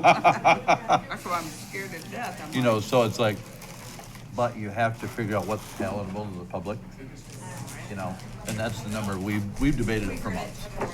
And I'm at that 179 personally, but I always like the 99.99 sale, you know, versus, you know, it's why they put gas at 0.9, you know? But, you know, marketing, but. Same with houses. Same with houses, right? So, you know, that's the one thing you do have to think in this, and so, but 200 million was just too big of a number for me, and with Best Being with the 20 million train project, it gets us to the same place, you know, so, If all of that comes through. and it would. There'd be 50 million in HVAC, look at all the HVAC. Yeah. Survey time, so maybe start the. So, I didn't know, what time did you say? I did. Oh. Okay, I said, Yeah. I said just when they got. They don't know there. so, Well, I was, you know, I was on board finance when we had that demonstration from the train. I was impressed. Yeah. Sorry, I'm sorry we kind of delayed. no, it's on purpose. We've, you know, so we did, just before I left Alpena, we did a $7 million project. Yeah. And they said it was the best work they had. It looks like In everybody's. fact, they were checking disappointed in with their the CM and did the other work, and they wish Train could have done all of their work, Yeah. you know? So, I mean, and think about it, Alpena had 7 buildings at 7 million and could have done way more, you know? I'm off. Yeah. Yeah, we know, yeah. Yep.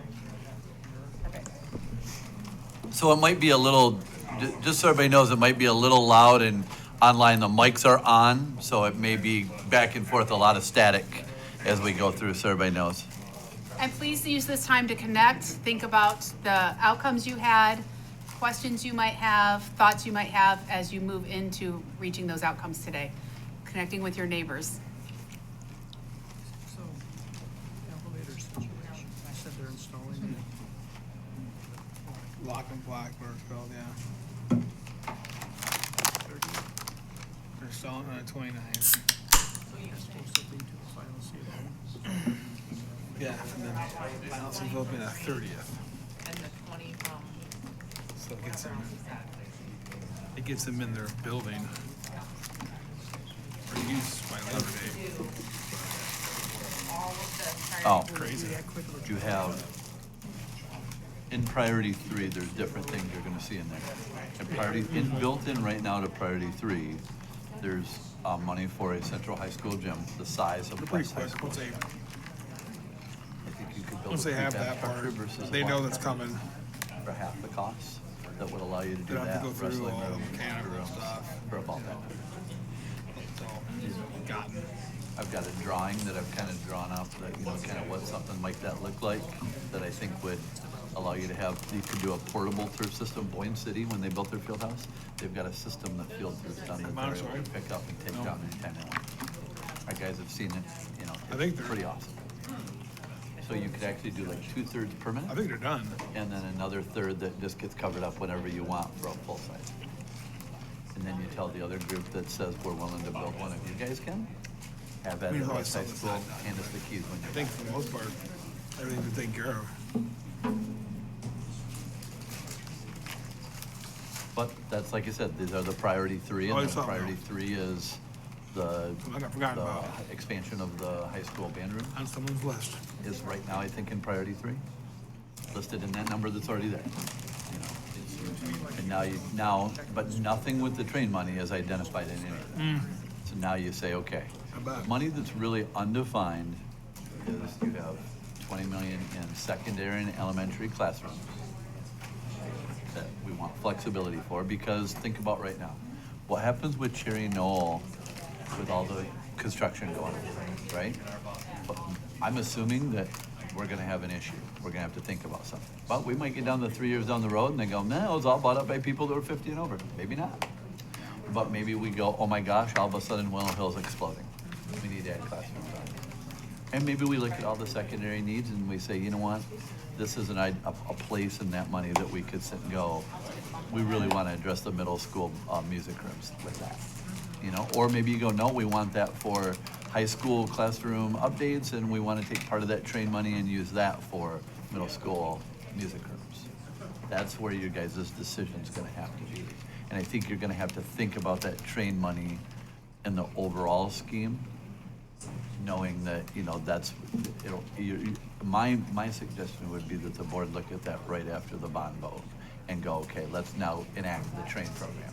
Whether that's, if we have to go up for bonded dollars, which doesn't take a vote of the public, it's just something the board can do. Or if we get a USDA 0% loan, that, you know, and we pay it back, either way, we gotta pay it back from our savings. You know, to me, if the USDA thing pans out at 0% loan for 10 years, it's no brainer.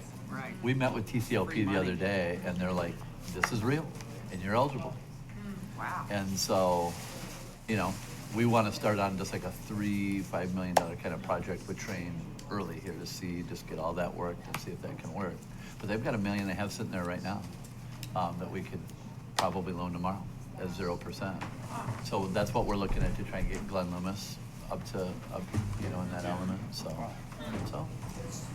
that's what I'm saying. A lot of cool stuff here, and it's just a matter of, just think of it as different pots of funding, but what's the whole picture look like for what that is? I'm good. I'm good. Well, yeah, but you know what?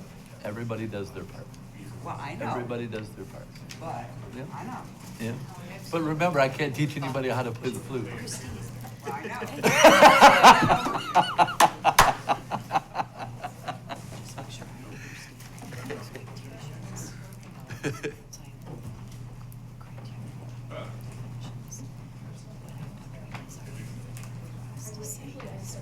I I know you do. I know.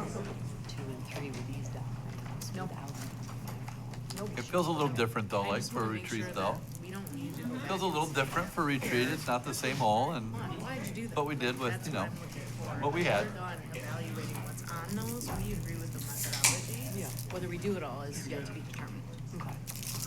Yeah, so what I'm thinking is, just want to make sure.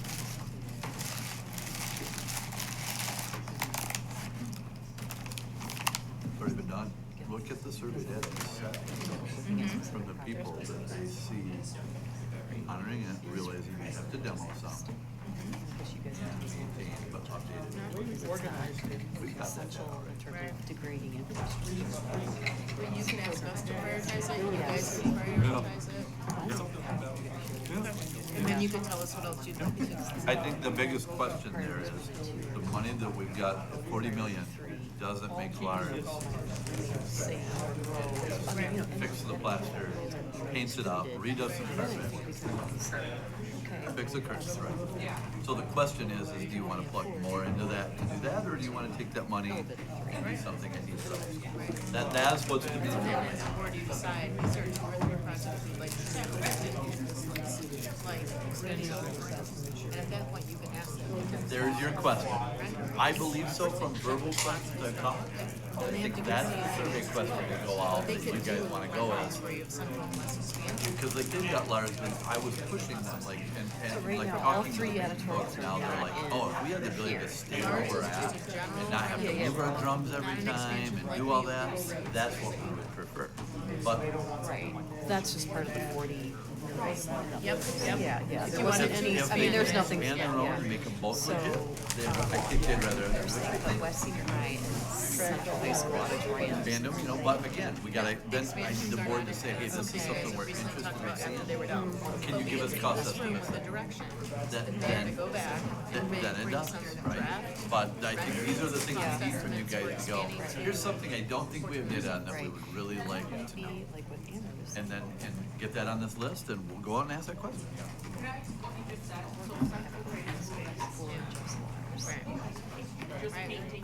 It's a regular, if you can think of a regular renovation. Okay.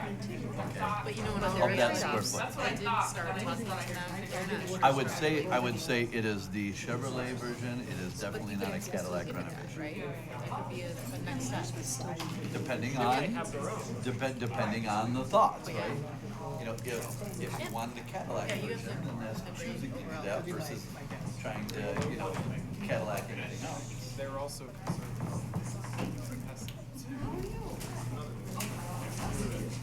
It would be very expensive to expand lots. Possible, but very expensive. Not as, but you could go back. Central High School, you're back. Go back. Oh, yeah. Not that go all the way to the library.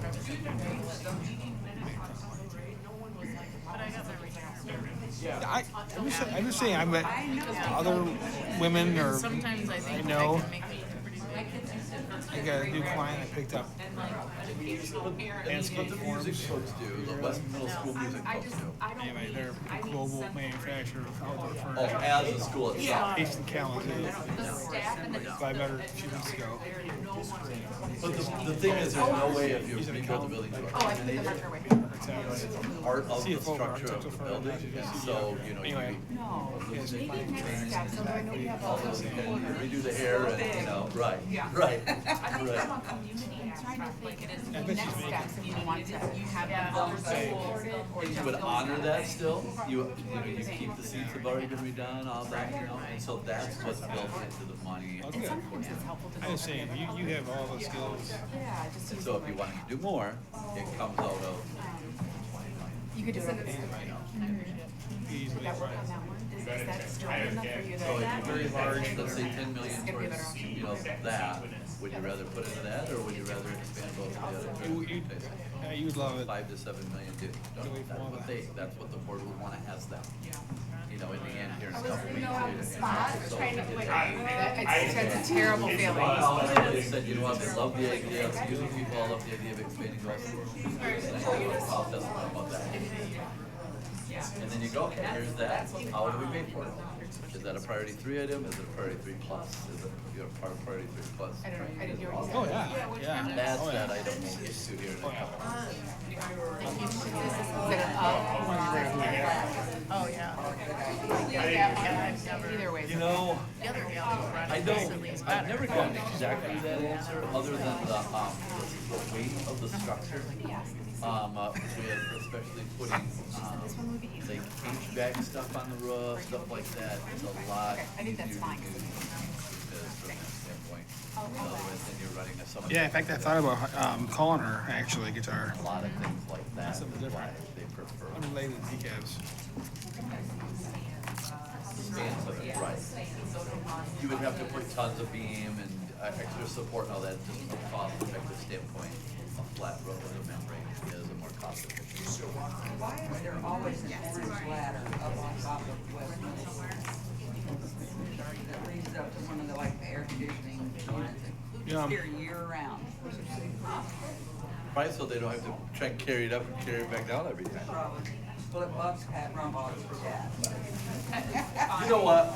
Tell Pat, if that's the worst thing she's worried about with me, I'm doing okay. Yeah. Tell her to get up and do video. that hour and be happy. You were, okay? last weekend, It'll I be up guess? on Monday.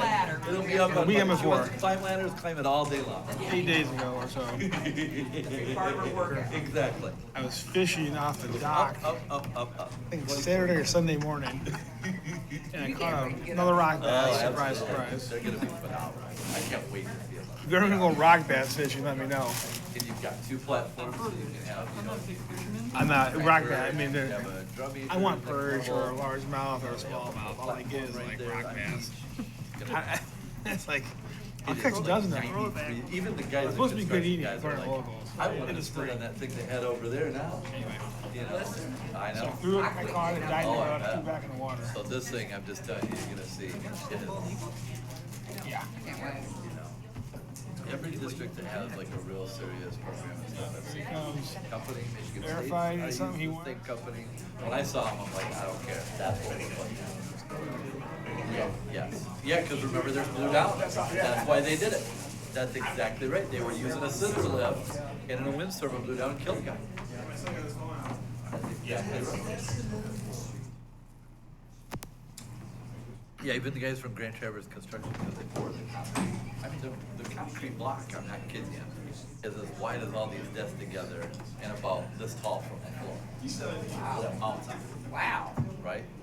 And so the guys were saying, I'm telling you what, if the tornado comes, I'm coming here and locking myself in this because it'll be the safest place in Traverse City.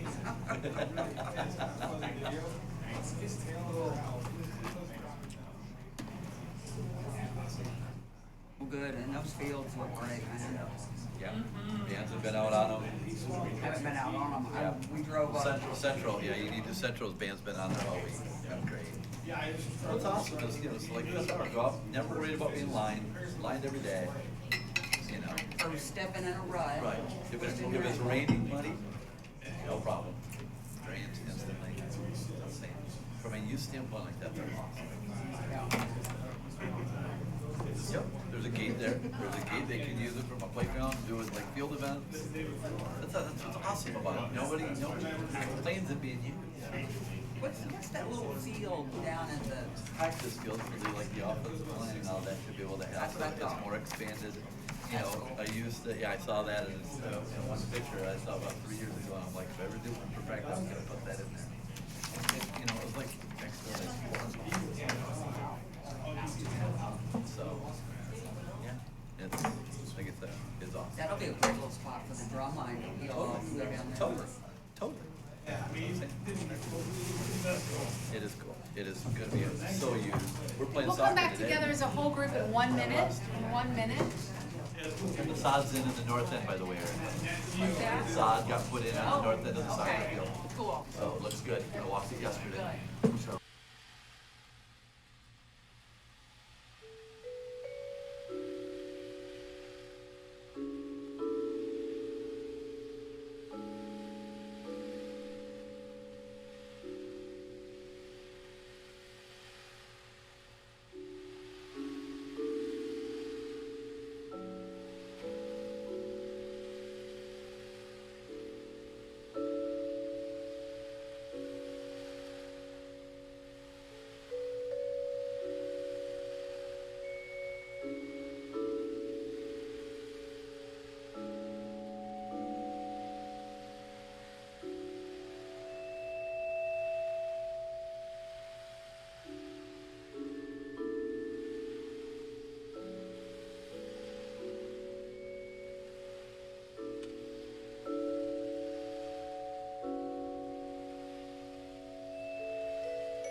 I'm back? Yeah.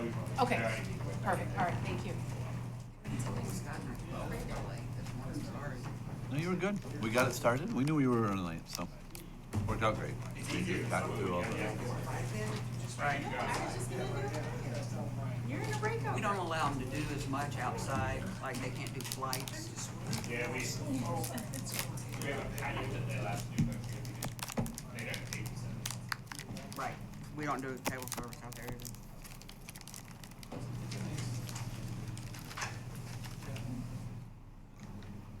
They're letting me eat a little more. A little bit. Yeah, I'm 9 pounds from my goal right now. So. For you, John. Yep.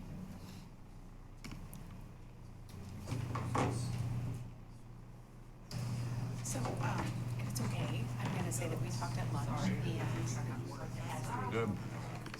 Yep, all good.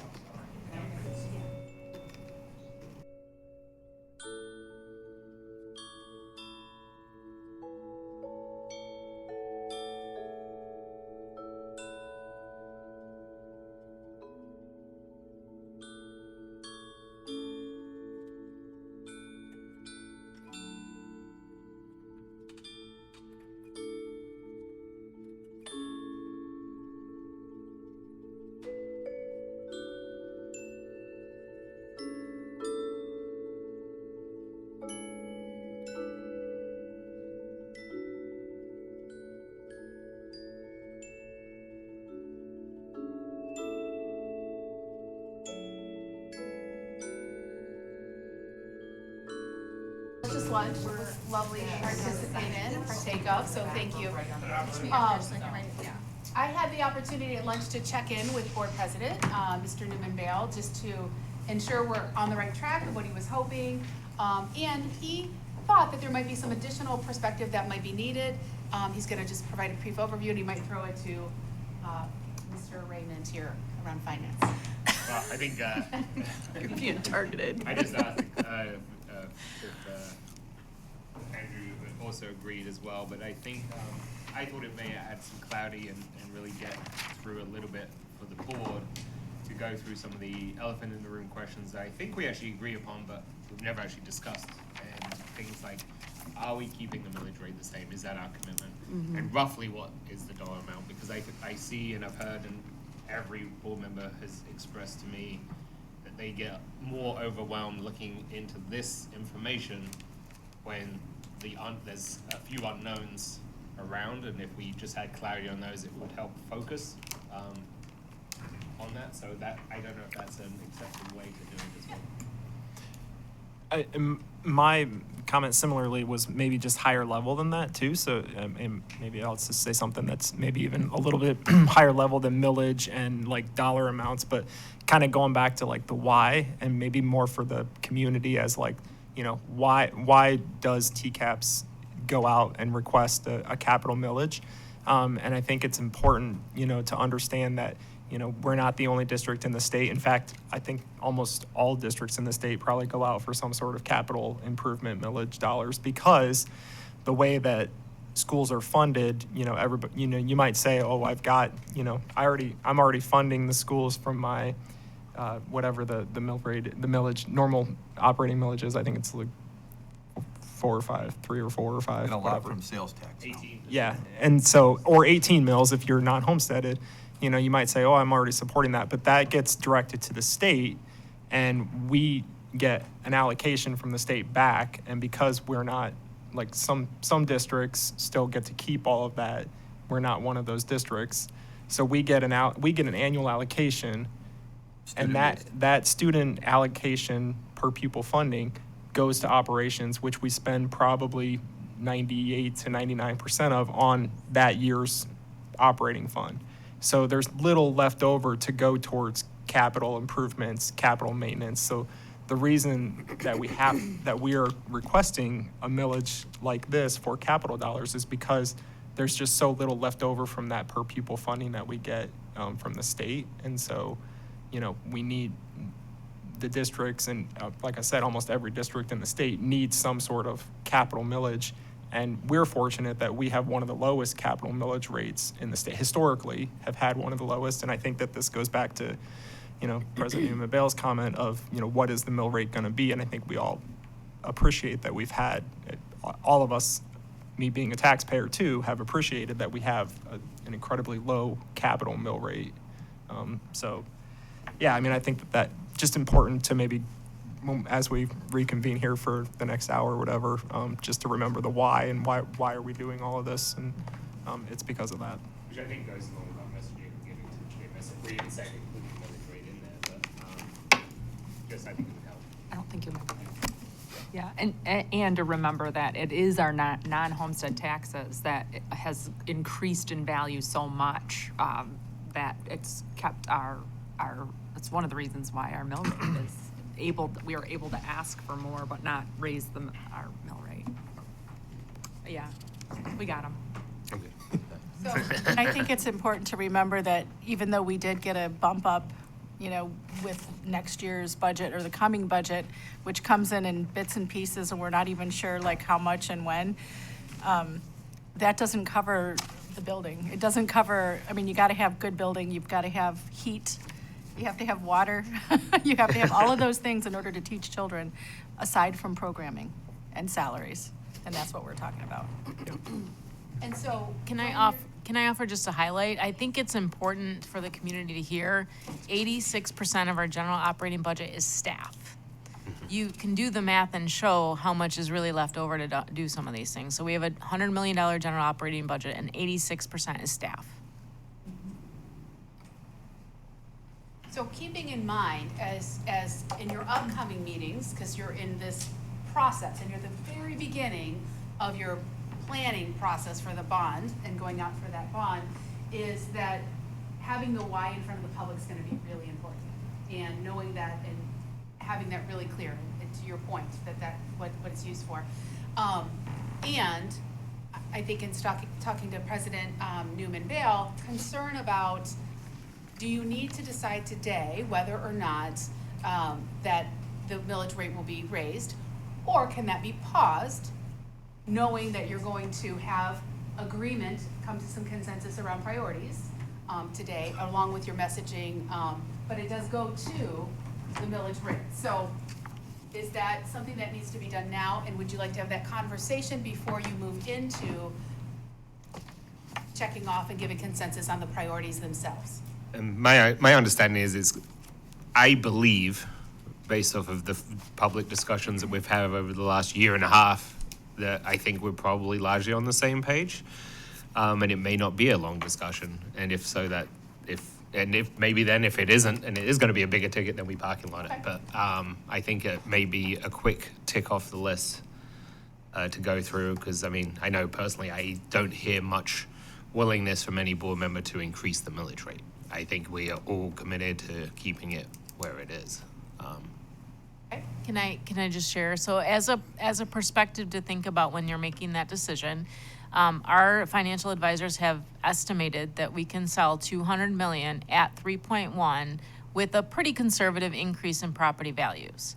The only time that would put us in a predicament to really talk about raising it would be if we have a recession, if something happens that really changes the market and the property value. So I feel comfortable in that this is something the community's used to, and that I don't see a need to raise it. So it would be, again, the board's promise, if you will, that for this bond proposal, it wouldn't be raised. And I think we have the flexibility within the whole scope to not have to anyway.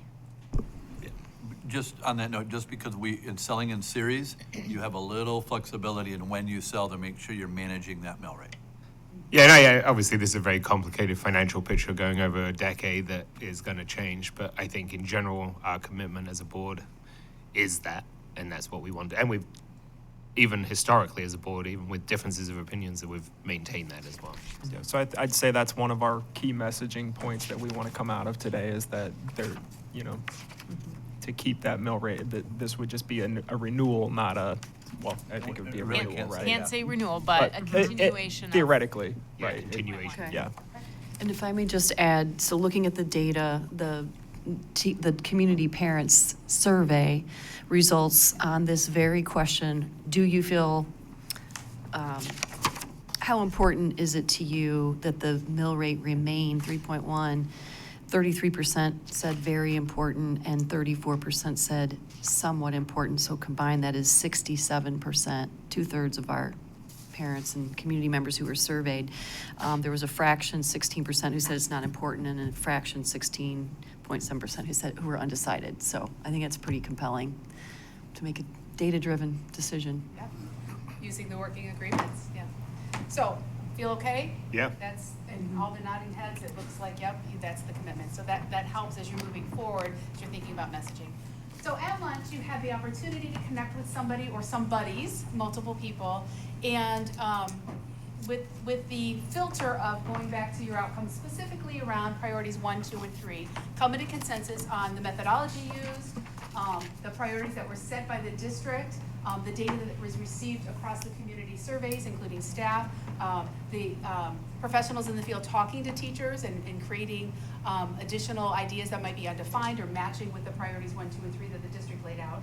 So now is the chance to say, as a board, do you agree with moving forward with the capacities, meaning the monies within priorities 1, 2, and 3, knowing what you heard from Ms. Christine or Thomas Hill, that you likely won't be able to do everything, and you'll have to make some decisions about that, and that comes at a different time. So that really is the question now. So I throw that question to the group, and I encouraged you to consider questions you might have or additional clarifications you might need. So this is your opportunity to ask administration or the expert panel regarding those before we then come down to make a consensus. So what questions might there be for the experts, or thoughts that you have, or even just, yep, this makes sense, let's go for it. And this becomes an open conversation.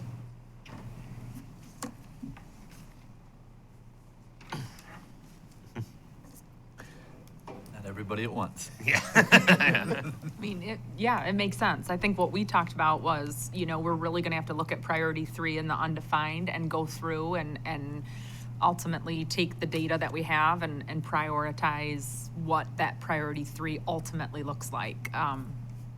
And then there were some other things not included in the undefined even that we also talked about, how does that fit into it as well? So, yeah, I think I agree. So from big picture, this makes sense, knowing that there's work to come. Yeah. Yeah, this is the first step. Right. Thank you. Other thoughts? Everyone else is confused. Just kidding. Questions that may be needed? Answered? Marion, I don't know if you're looking for this to be settled now or at the end for one of the outcomes, but Trustee Bird and I had a similar conversation, and then Christine Thomas Hill and I had this conversation about those undefined being prioritized for the next meeting. And as Ms. Hill said, it could either be admin or it could be the board that does that. I would like to propose that the administration does that prioritization for us, and then we, with the flexibility that if we, have other thoughts at the next meeting, we could reshuffle them. But, we're hearing, we've heard a lot about Central High School's wrestling room, for example. So, if you all could rate that as a 1 or 2 or a 3, as a starting point for us, I think that would be great among those other projects. Which again, isn't necessarily a desire for us wanting to do it for the public. So if something's rated a 3, doesn't mean that we don't value it highly. It just means that it's not just about to cause a massive issue. Right. Yeah. And I would, if being asked to do that, because of what Mr. Newman-Bale said, I would recommend that you ask administration to come back with the top 5 or the top 8 instead of rating them all, because it can get then to a conversation of why wouldn't this be rated that? Some of the decisions on those is related to our population, enrollment, changes in programming, but that doesn't necessarily mean it's more important than some of the other things. It just means these are items we're dealing with now and need to try to address within this bond. So I'd be not desiring to rate them all, but if you had asked me to come back with working with Dr. Van Wagner with a list of the top 5 or 8, I'd be happy to help with that. And really, what you're requesting is a next step. So when we get to that, we'll document that as a next step and get clarity on if that makes sense to you, what Ms. Thomas Hill just said. Make sense? So agreement on priorities. This feels a little easy, yeah? Everybody's great. So check, you have consensus on moving forward with priorities 1, 2, and 3, recognizing that you've just agreed to how it was presented, you're trusting the professionals, and you know that those estimates of money need to happen for the priorities as it was defined, like falling apart right now versus can wait but needs improvement down the road, right? So you've got that continuum.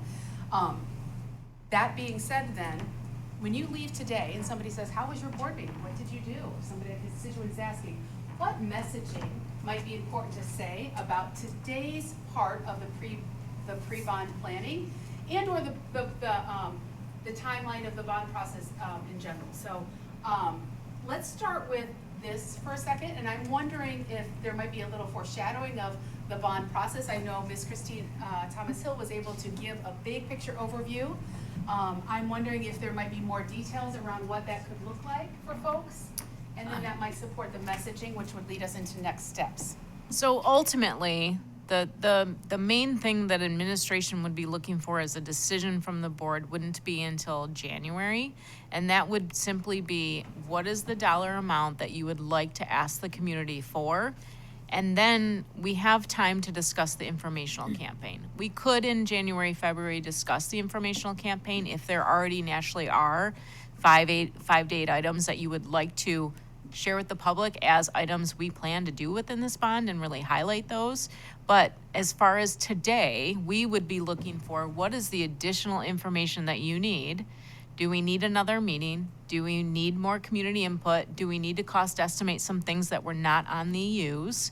What do you need from us so that in January you feel comfortable with the total dollar amount? And then we can have discussions about, what does the informational campaign look like?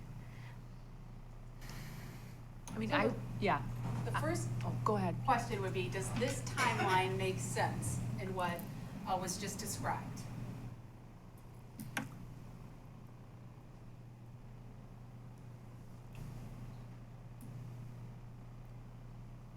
Yes. Yeah. I think there's another, board retreat that we were potentially trying to schedule, Yeah, I know. which I guess, It would come in then right in here? Yeah. This window? yeah, like we were aiming for October was kind of some dates that were thrown out, so, Okay. but yes, Which overall. within, this all happens within these bookends, yeah. Okay. So that makes it, so everybody has clarity around that process in terms of the timeline initially. So, and then I think you had a question, I didn't mean to interrupt you. I was just kind of responding to Christine. What are you sort of asked? What are you asking for? What are we looking for from the board for some things included? One being cost estimates that weren't included.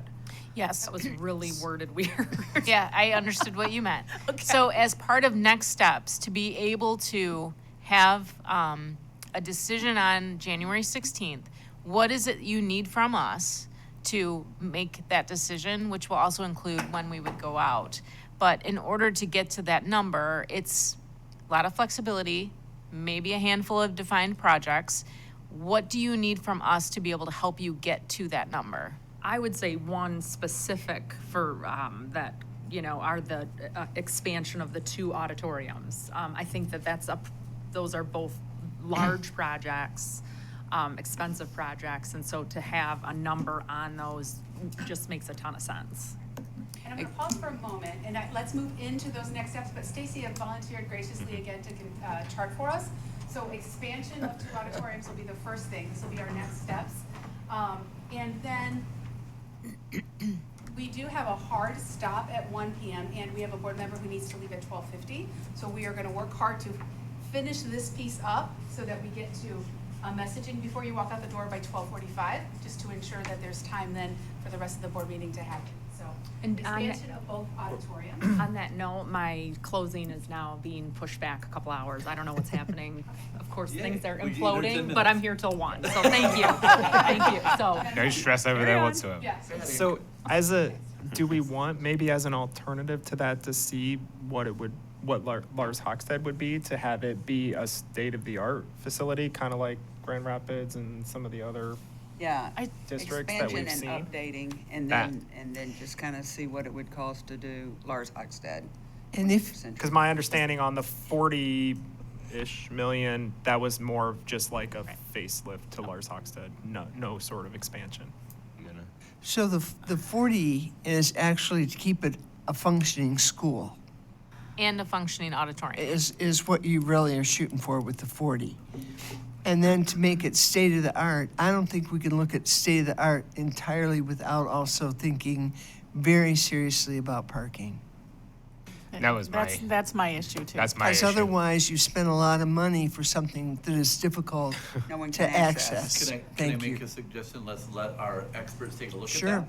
And I see if would there's love any it. feasibility to that, and they may come back and go, it's not feasible, but they may go, it is feasible, and this is how we'd consider that. That's But what I think Again, pushing that to absolutely. them to give some thoughts on that. Would that be like a cost analysis comparison of the two versus the one? I think for us to make a educated decision, one way or the other, it'd be nice to have the, the cost estimates for both. For all three auditoriums. Yeah, pretty much. If you were to expand, do you have a seat number you'd like it to see it expand to? Because that will make a difference. I don't remember what 1,200. is that what Wendy had? Well, in her- I think that's the goal. I think that would be difficult where that it one is. Both Say at that 12? again. I think that would be difficult in any of our existing facilities. But yes, I But think. there's also the opportunity for a balcony, mezzanine. So Yeah. I think here's the thing that we also have to get to is we're talking option A, B, and C. I think we have to think outside the box too of, this isn't just a school facility that is needed. This is a community facility that goes way beyond school needs. So Right. I think we do have to think outside the box of, is it better to update these facilities, or is it better to have a world-class community facility that we can be part of? Like, again, I know I'm not suggesting anything, I don't want to derail it, but it's a loaded question that I think we all agree that Traverse City requires a facility that would attract and allow for world-class events. And can we get there as a school board? I don't know. So I think that's just, community hat, school board hat, I'm a little concerned. But I do think that whatever we have in our facilities should be also very good. And while I agree with that, I do worry that, in an 11-month period here to try and get consensus of all those groups to do that, I think would be awfully, awfully hard. Right. And so I do wonder, do we sit and look at what's practical right now? I think that's really important. And I agree, but then does that change the philosophy? And we don't necessarily have to determine everything, but that's just part of the process. I think we at least have to discuss. And Christine, just informationally, the goalpost that I keep hearing from people is something like the Saline Schools Auditorium is what we're looking at. And so, can I provide just an opinion based on some salt wounds I still have? The board, the last time we went out to bonds, didn't entertain a community facility. And I can't say it's the reason those two bonds failed, but those two bonds failed. Just as a point of information. That was going to be a completely new facility outside of existing properties. Yeah, and I'm not suggesting that maybe even within the bond. I'm just saying that at least we should think about that as part of this process. I have massive issues with it myself. I'm just throwing out all the options for thought process. I just recalled something, I think we talked about it at a finance meeting. I was going to ask what your sense is of what the district staff would like, the visual and performing arts staff would like, both high schools versus Lars Hochstead. Because one thing we heard about was just operationally, if Lars Hochstead were expanded and upgraded, they're still having to haul their equipment from West Middle School, from East Middle School. Both, Yeah, if the question is what would staff desire, I think they would like a 1,200 seating space at all secondary schools because of what you just mentioned. To pick up and move all of the students and instruments and everything from West Middle School is a challenge. Or the two high schools. They would desire them at all secondaries, three? Yeah. including middle schools. But at least the middle schools are closer Five to the high schools. schools. 5 schools? 4, essentially. So not Traverse Not City Traverse High City School. yeah. Correct. But that would be, whether it's feasible or not, but that would be, I think, what the staff would say. But to Andrew's point, I think that he's mentioned maybe getting some formal survey input on that to bring back to the board if the board so wished. So related to that, if the board would like information around expansion of all 3 auditoriums, or perhaps even 5 if you're counting the middle schools, but starting with the 3 that you mentioned, perhaps another next step might be to gather community input around this. Would that be feasible as a next Yeah. step? Community, including staff. Including Yeah. staff, or staff, or perhaps that's what I meant, staff. Yeah, I mean, yeah, Well, staff. Staff. Could we add expansion and updating of all 3 auditoriums? And so what this is for this next step is they're gonna come back working with experts, and Christine, you can talk about this more appropriately, what they could expect out of this next step. Yeah, so when you're looking at auditoriums, the first thing they'll have to do is see if it's feasibly, structurally available to do at each site. And then they would look at compliance with current code and ADA issues. And then they would be able to lay out, this is how you could do 1,200 seats, or this isn't going to work at this building unless you build a whole new building right next to it. So there might be a possibility that one of them can't be done without making it a whole big project, but that's something that they can look into. So is it feasible? Can it be done? What could it potentially look like, and what could it potentially cost? And how would you handle the parking associated with it? Could I also add in there just maybe a little bit of alternative? So for instance, 1,100 would work, you know, Yeah, or yeah. 1050 would work, to be able to also have that in there to give the board Yeah. that information. And I just want to add that I mean, the survey that we already know the answer. I don't know right? that, maybe. I mean, maybe, I feel like I the conversations I've had with Wendy clearly outlined that they would prefer the two, I mean, her notes, I mean, say that. I just would want to make sure that's the consensus. I can tell you, I've talked to a couple, but I don't know that I have fully. I think you're right, but I just, you know, in whatever direction the board wants us to gather input, we'll do. Let's have the But, you data. know, Yeah. Yeah, I Well, know. and I think Erica, maybe my rationale for Lars Hockstead was, what if we get to it and we can only do west or central? And then you're having a conversation of, you know, one or the other versus Lars Hockstead in the middle. And it could be that you'll be saying that where the parking is the easiest to do it, that's the one we go for. That's the location. I also would like to see if we can get a good sense of approximate dollar amount to throw it out there and ask people, the community, if they would support that. Almost a mini survey of support on that, because you have the history of having it turned down twice. I think one thing, I mean, here I am in this 100-year-old house. I'm going after the kitchen for the third time in 3 years, and it costs even more money when you're renovating 3 times, not one, right?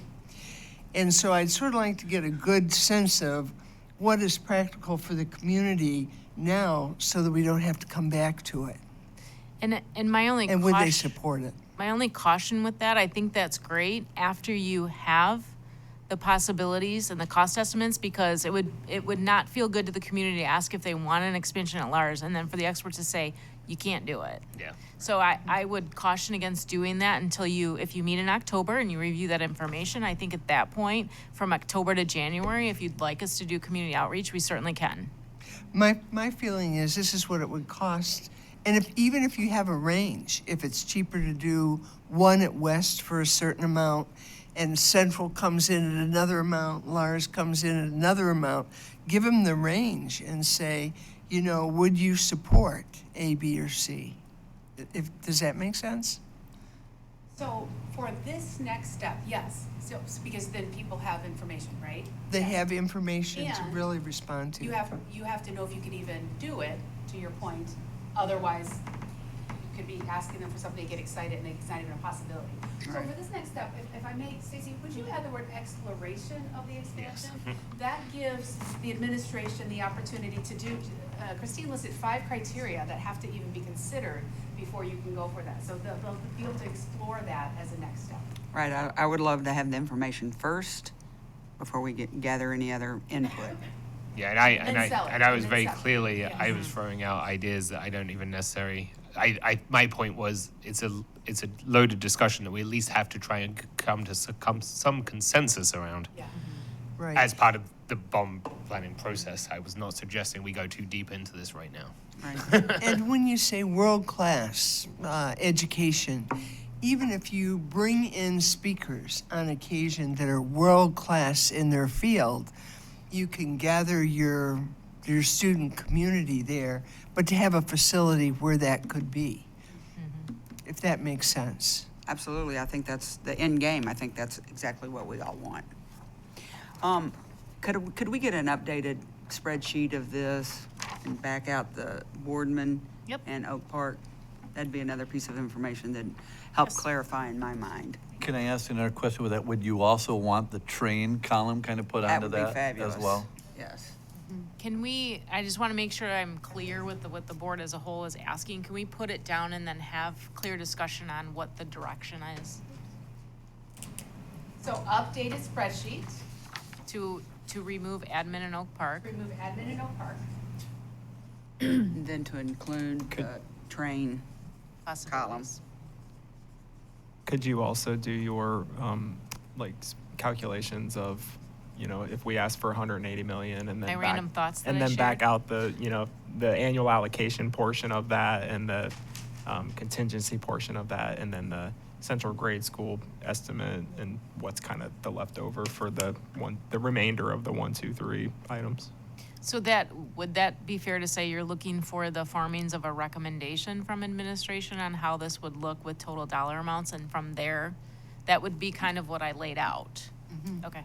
I think, well, before you even say that, I think the elephant in the room is just central grade. I think formally, we should probably say that is something you're speaking like it is, and I think that it is too, to just say that obviously we are gonna tackle central grade in this bond, and that should be, so that's one item that's like backed out almost, because we've agreed upon it today. Can we document that like we documented 3.1? Get consensus on Yeah. Consensus on central grade being part of the next bond? That's why I just said is, hey, it looks like we may have consensus here, let's get that off the list. Yeah. So. But to realize that we've identified that as just the general, Correct. revision Yeah, yeah, of not- ours, Yeah. in that picture. Yeah. And don't you think though, like, Andrew, you just said something that I think would maybe be not this next meeting, but the meeting after, which is asking for the updated spreadsheet with, including priority 1, 2, and 3, like, aren't we asking for them to prioritize like 8 to 10 or whatever Christine sort of said of priority 3 in the undefineds? So I think that needs to happen first before, I don't know, no? Well, It could I be think he's the just same. asking me to lay out what I said earlier Yeah. and how I got to 180, and how potentially if Train can do 10 to 20 million, that would kind of free up money to Okay. identify. Okay. Would it also be smart to include, I think you said the experts said we could go for 200 million, but that we're, scaling back to the 180 to not put such a burden on I think we as a board have to determine what that number is at some point. But what I was trying to get to Andrew's point was Andrew kind of threw out like, let's start with let's back out the knowns, so we're left with what we're talking about here, right? And so that's when I kind of interjected, was just like, okay, you reference central grade as a known, which I think it really is based on what I've heard of everything. But we've never actually really said that. So if we wanted to just, again, like we talked about millage rate committing to, we may as well get one of those other unknowns off the table and just say, yes, we are Knowing that pretty we, confident the that this is gonna be decision it. of how we address central grade is not what we're deciding, Right. just that central grade is going to be Yes. addressed. We are going to address it. Yes. Yep. And the board agrees with that. Yes. And it was included in priority 1, and priority 1 has the flexibility, knowing you might not get to everything. So making it very clear that it is the board's desire to ensure that that's included in this bond. Yes. And the survey data supported that as well. Yes, for sure.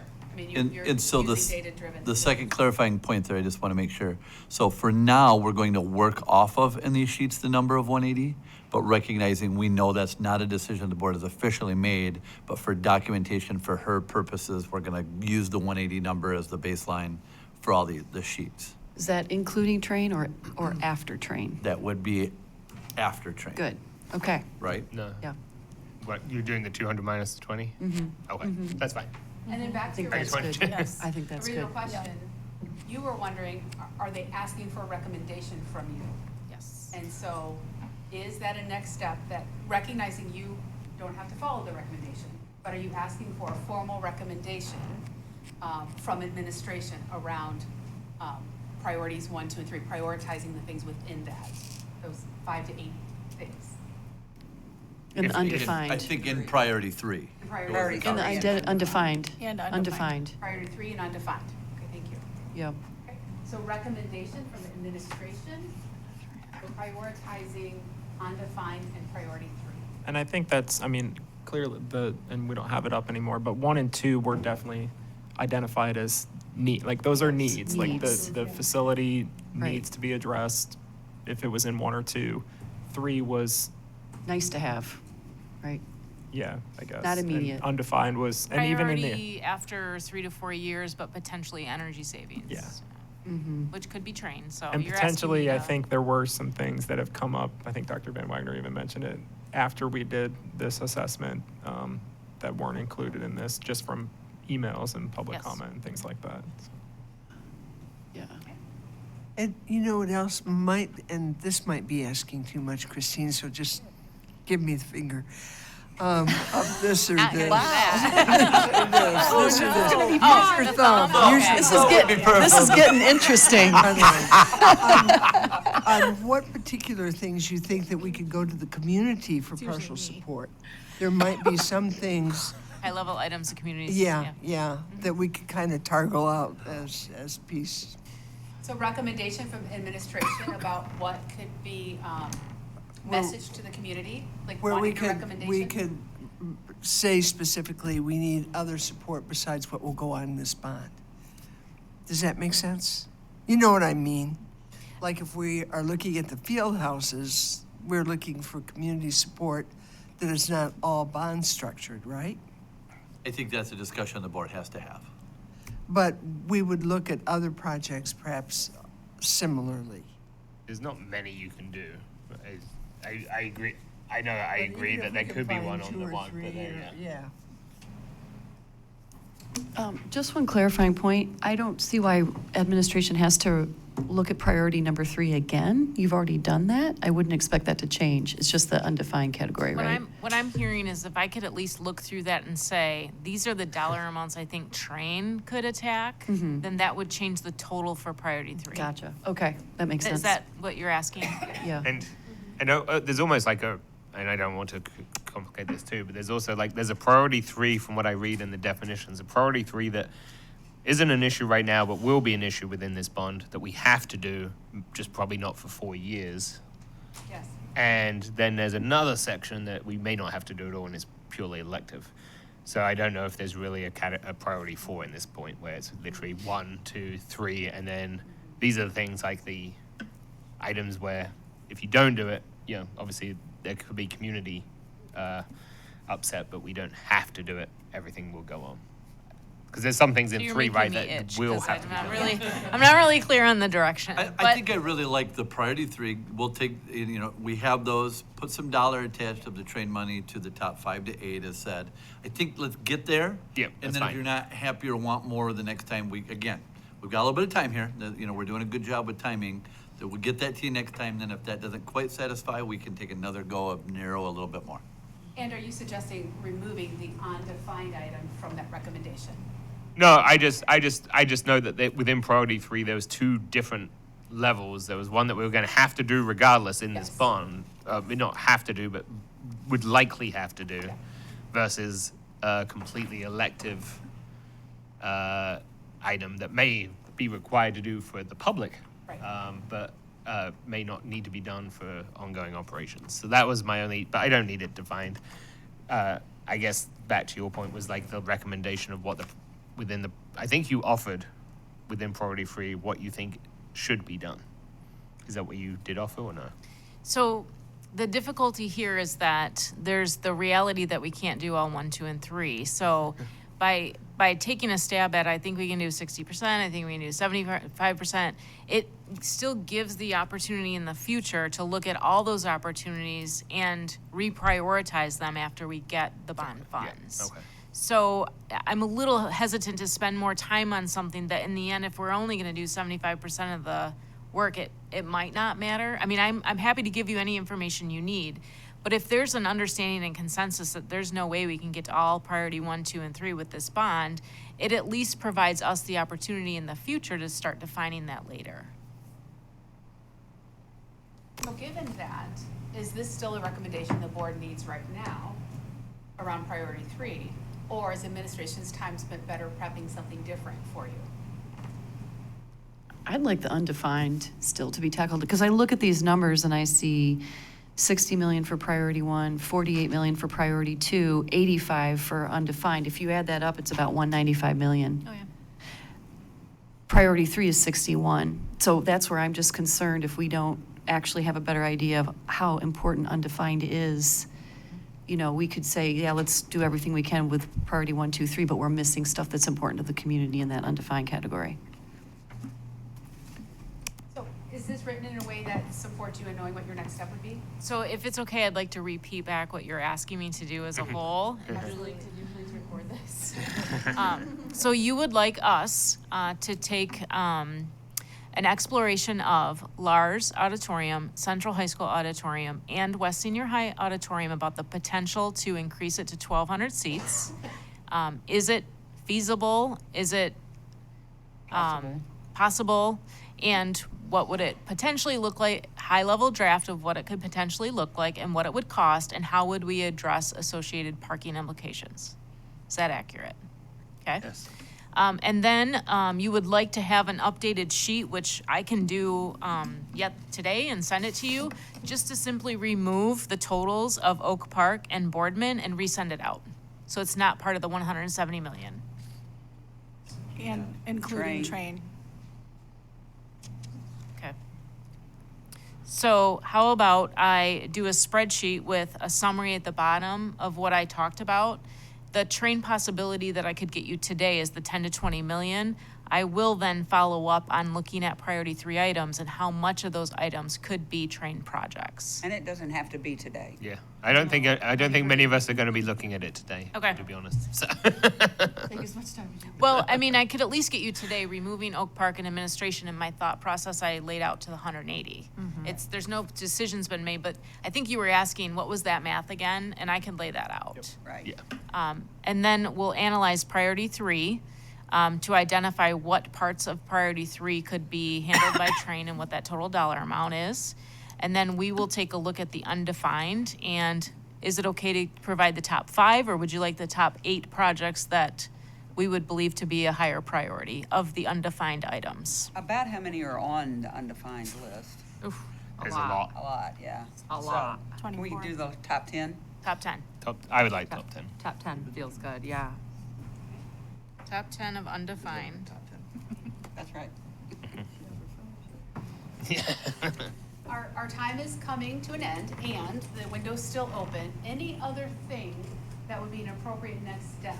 Or is this it? When you come together, you have all of this, you're ready to then roll up the sleeves and continue the work? Anything missing that you want to ensure happens as a next step? Could I bring up something that hasn't been brought up earlier today? I did read through all the comments from the staff and the parents and community and students as well. And thank you so much for putting all this together. It was a, huge effort, and we really appreciate it. What I would love for context is, I liked how you brought out the top priorities by each group. And, it was basically security and safety, infrastructure, air conditioning, bathrooms came up again and again. But I wonder if those open, qualitative responses that we got from the community, it could be coded, like summarized to us in order, in a priority of, like, some people brought up mental health. I mean, that's not something we're gonna tackle operationally, but if people are looking for facilities in that realm, I just think for us to kind of have that bigger picture next time we meet. Do you know what I'm getting at? Yeah, the hard part would be if we asked, if they open-endedly said mental health is an issue, we would have no idea if that was need more support people-wise or facility-wise. They were specific in some cases, like student lounge, student areas, that sort of thing. But just, I really appreciated the 3 highlighted priorities, but just to kind of quantify all the other things, how many people said, this or that, if that's feasible. And the other thing too is just for this, I think it's important for this next bond, with messaging, once we identify our priorities, to also think back to what was accomplished with the 2018 bond. What did we spend on athletic facilities? What did we spend on STEM? What did we spend on classrooms and sites? just big picture, really big picture here, you know, how many millions went into those buckets so that this is kind of the foil now, like, well, now we're going to prioritize performing arts in Central Grade School. I think that the community might appreciate that bigger picture. So it sounds like you're asking for two things, and then I'll let you respond if that's feasible. So one would be maybe a little more analysis of the data that you already have. You're looking. A summary level analysis so that the board has that information as they're making decisions. Is that the why behind it, right? And then you're also wondering about, I just lost it. The 2018 The bond. 2018 bond, yes. So a summary of that as well, so that as you're thinking about messaging for a new bond, hey, here's what we've done with the bond that is current. Is that So, correct? and I think that's getting into the weeds, to be perfectly honest. I don't know why we would compare to 2018, because even if we focused on facilities and the majority of the bond went to facilities, to say we're gonna focus on performing arts, which is like the word you're not supposed to use, I just don't know that I think that is going to be the messaging going out to promote this bond. We don't want to look to the past other than to say we're not gonna raise the mills. I mean, that's my own opinion. How do the rest of the board members feel? I just don't, I think that's a lot of work for these guys to be able to put in a comparison when in reality, like, we're not gonna be comparing. Like, I can't imagine our messaging is going to be, I think, which I don't know if it achieves it, but I think what Josie's going for is to try and show that we have spending the bond money responsibly. If that's the case, then I think it goes into messaging. I don't know if we need that report specifically, but I don't know if that's what you're going for, if you're going for something else. And serving all students and all needs in a well-rounded, comprehensive manner. So Connect that you spend the money well and that it supports kids comprehensively. And And so- so the question, to your point, is do you need that level of detail and that level of work to do that? So my question is, would the board be satisfied with simply a list of all those things that have been done to be able to tell, look what your bond dollars have done? Exactly. But that's Montessori already- building. without categorizing. Without categorizing. That's already on our website And I too, think right? you've done that already. Yes. That is on the- Over and over again. Well, we can throughout put the some year. marketing things together, you know, that's Yeah. no problem. I think we've talked a little bit about, it's a good idea to Yeah. just thank our community for what they've done. Mm-hmm. And here's a list of these great projects that are starting to come to an end as this bond is starting Right. to wind Those down. are the achievements of the 2018 Yeah. and Well, it was here are the very needs clear going in the forward. survey that people didn't really know what we did with the 2018 bond. So I think that is a reaction to, they don't know, so let's tell them, which might create more trust for what we're gonna do in the future. Exactly. The only part of that I'm hesitant about is trying to summarize open-ended. There's like 500 open-ended responses per question, and they would have to literally go by line and try to chunk them. And so I would say I'd hesitate to do that part of it. I understand where you're going with it. But if you look at the top 3 percentage-wise, those open-ended questions, the rest of them are such a small percentage. To spend that time, I think they should Yeah. spend their time on the auditoriums and other things. Fair enough. And Beth, yeah. And we did ask them to do that to an extent of what there was large groupings of, and you got that. So that's what, you know, we asked them to do that to give you a little context for that at least. So there are some clear next steps outlined before you come back together. Anything else? The window's about to shut. Just want to make sure no last-time shoppers. Can I ask a clarifying question? Because I think it's important to know now. Are there any other big projects that you would potentially be considering in this bond that it would make sense for them to investigate now? It would be tough for them in October, November, December to get that assignment and have it ready to go by January 16th. So I Yeah. think they would prefer. I mean, I think the athletic complexes is definitely part of that conversation. I think we heard from the community, you know, that is a priority. So now what does that look like? I mean, John, we just sort of talked about different things on different line items with what you've already done. But, you know, I don't know what that looks like. Do you look at 2? Do you look at 1? So explore adding those facilities. I would at least like That- them in the document because we know that we're seriously considering them, and obviously we're trying to think outside the box to fund them. So maybe it won't be bond dollars even, but And you're specifically talking about field houses. Just right? yeah. And Okay. is that also the wrestling rooms? No, that was Wrestling room's separate. already in That's priority 3, correct? It's in undefined, Undefined, okay, thank you. I think, yeah. I think it was. Yeah, I'd so like I think to that's add- what you were saying, right? Like, we Yeah. should at least have it in our document, and then obviously we may have to figure out Right, what we're talking about bond-wise, if any. right. If we get any state money, then we back it yeah. out and all of those kind of, So just having it in the document that's the one thing that I don't think was included. I'd like to ask the addition of one other thing. I know some of the trustees took a tour of West Middle School, where I taught for 19 years. And the facilities there need improvement, expansion. And so maybe take a look at the possibility of the little theater, the band room, orchestra room, choir room, practice rooms, and So the that is possibility. all in undefined, and Yeah. you will see that maybe in my top 10. Oh, yeah, Thank you very much. yeah. Know anything at East Middle School in that element, in the same context? Yep. We toured that, same issues.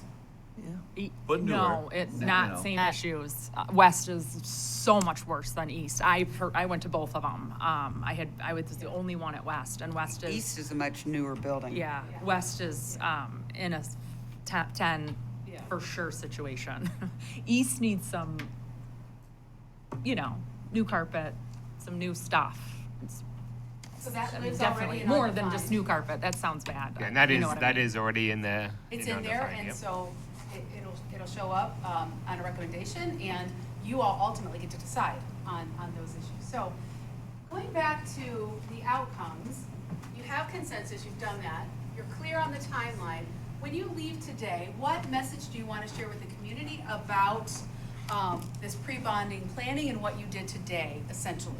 This isn't the campaign messaging for going for the bond. This is about the process, the pre-bond planning process. What message can the 7 of you agree upon, as well as administration? When you walk out the room, this is what you'll say about it. So this becomes just a quick dialogue. So I think I would say, we defined why we're asking, why we're needing to ask for capital dollar millage. We've identified that we want to keep the mill rate the same. That's and- our commitment to fiscal responsibility. And we've identified that Central Grade School is definitely going to be part of it. Well, and I think we can also say, we met with the people that did the assessments and went through the assessments, compared them to the RFP to make sure that what the process was going into this and moving forward. Yeah, RFP or the strategic plan. The strategic plan, or okay. Okay. All of the above. So, does everybody agree to those 4 things? So the why, the keeping the mill the same, including central grade in the plan, and I missed the 4th one. Just that we had experts here that Oh, were. thank you, yes. And it was data-driven based on data Correct. that the experts The provided. RFP requirements were met and did Yeah. support. Right. And we talked to the folks that did the assessments to find out what their process was, and And obviously, I mean, within the process, it's always good to highlight how much data we had from community engagement. Like, this was data-driven from community engagement that then was then used by the experts to put it in. So you have some messaging, it will also be formally written in your board notes, so you'll have that to refer back to, so you have that. So you've met the outcomes of your meeting today. You did a lot of work in a short amount of time, so kudos to you for the hard work. And next step around next meetings, I'll throw it to Christine. Well, can I just ask, because we do have a couple minutes, clarifying questions, because there's going to be a need to ask more questions along the way. Is it fair to say the board president is the contact person? Because we're not going to be able to grab all 7 members to say, did you want us to include this, or this is a problem, should we go this way? Would it be fair to say the contact would be Mr. Newman-Bale, or would somebody else like to be nominated for that position? But it will become, there will be a point where there will be some questions that will help guide the information. It would be nice to be able to have those questions answered without having to come back as a full board.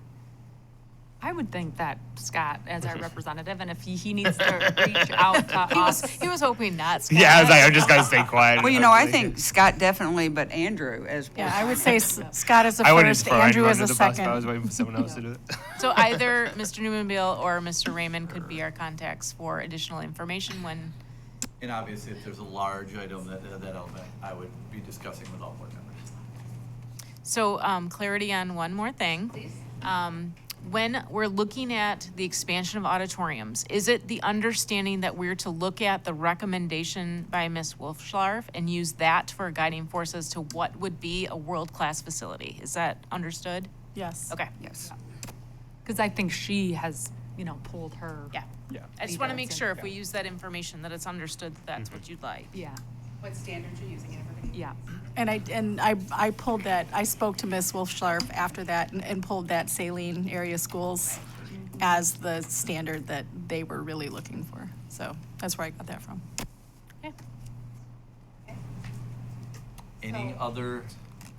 Anything else direction for the administration? No, we're done with that. Okay. Thank you I all think for allowing the me to next facilitate this meeting- part. yeah. Next meeting. If has it been determined yet when that is? Because it would be nice to put it in messaging if it hasn't. I hope to have a date finalized for us by next week. Working on it, and Do we still waiting on board member responses? we are not. Oh, nice. Good job, everyone. So would it be fair to say, and I'm sorry, John, No, if go you'd ahead. No, like to take the take liberty. So would you like a press release out today with the items that you already agreed to? And we could provide future information as to when the next meeting would be? What is your expectation of the communication after we leave this meeting? I mean, obviously, I'm sure there's going to be some media pickup from it, so we want to make sure that we do have a message, but I don't know if we need to have, I'm okay with whatever administration thinks on as far as, I don't think we need to force a press release unless we feel like it's necessary at this moment, because I think there's some unknowns on that. I think it's a great idea, though. I love the idea because then they already know that the community is aware of what's happening. We've already been in the, in the news regarding those kind of things, and I think it just kind of keeps them in the loop and keeps them connected to our goals. Do you want to do it when we know when the next meeting is, though?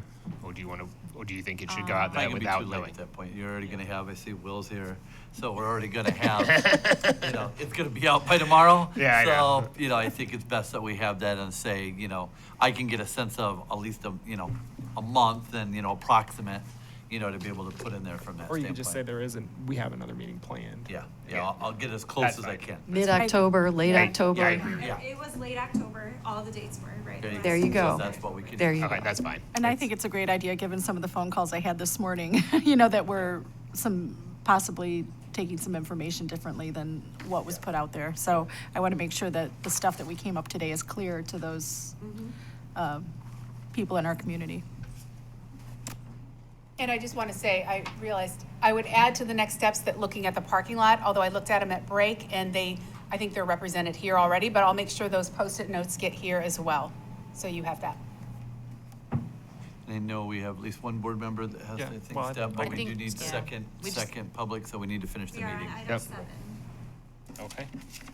So obviously, we need to keep quorum, but so I guess we just go on to the next discussion item. Is there any public comment? There is not. Oh, Oh. sorry. Yep, yeah, please step up. And the board has set aside this time for public comment. Individuals addressing the board should have one opportunity to speak. Should be limited to 3 minutes. Individuals should not make personal attacks unrelated to actions affecting the school system, and we strongly encourage common courtesy and constructive feedback. Detailed rules and procedures, including a complaint process, are outlined in Board Policy 0167.3. Thanks. Thank you. My wife and I are both TCAPS alumni from a long time ago. We also both taught in the Los Angeles Unified School District high schools for a number of years. So we've got a pretty deep perspective on things. What I would offer is that there are some areas that should be discussed. I'm going to put together, I promise, a list of items that, from my own experience, can help you perhaps in avoiding some problems that exist now and some future problems. I'll just outline one of them. That is, as immigration increases in the United States and as people move around, one of the things that Los Angeles Unified School District, which already had language issues, found is that the diversity of languages coming in made English language learner education a real problem. It's something that I offer as a forward vision to be concerned about, because that's likely to be happening here. And as it does happen, you may have to have more classrooms, people who speak the different languages, and also language testing, so that you know what incoming students, how fluent they are in whatever languages that they speak, so that you can prepare for that in their future education. So other things I'll write down for you, but I did want to put that one out there as a, it's coming. The wave is coming. And we, the community, and you need to be prepared for that. Anyway, thank you. It was educational. Can you please state your name for the record? James Ransom. All right, thank you. Is there any other public comment? All right, hearing none, no closing remarks other than the next Board of Education meeting is Monday, September 11th at 6 p.m. in this room. And with that, do I have a motion to adjourn the meeting? I move to adjourn. I second.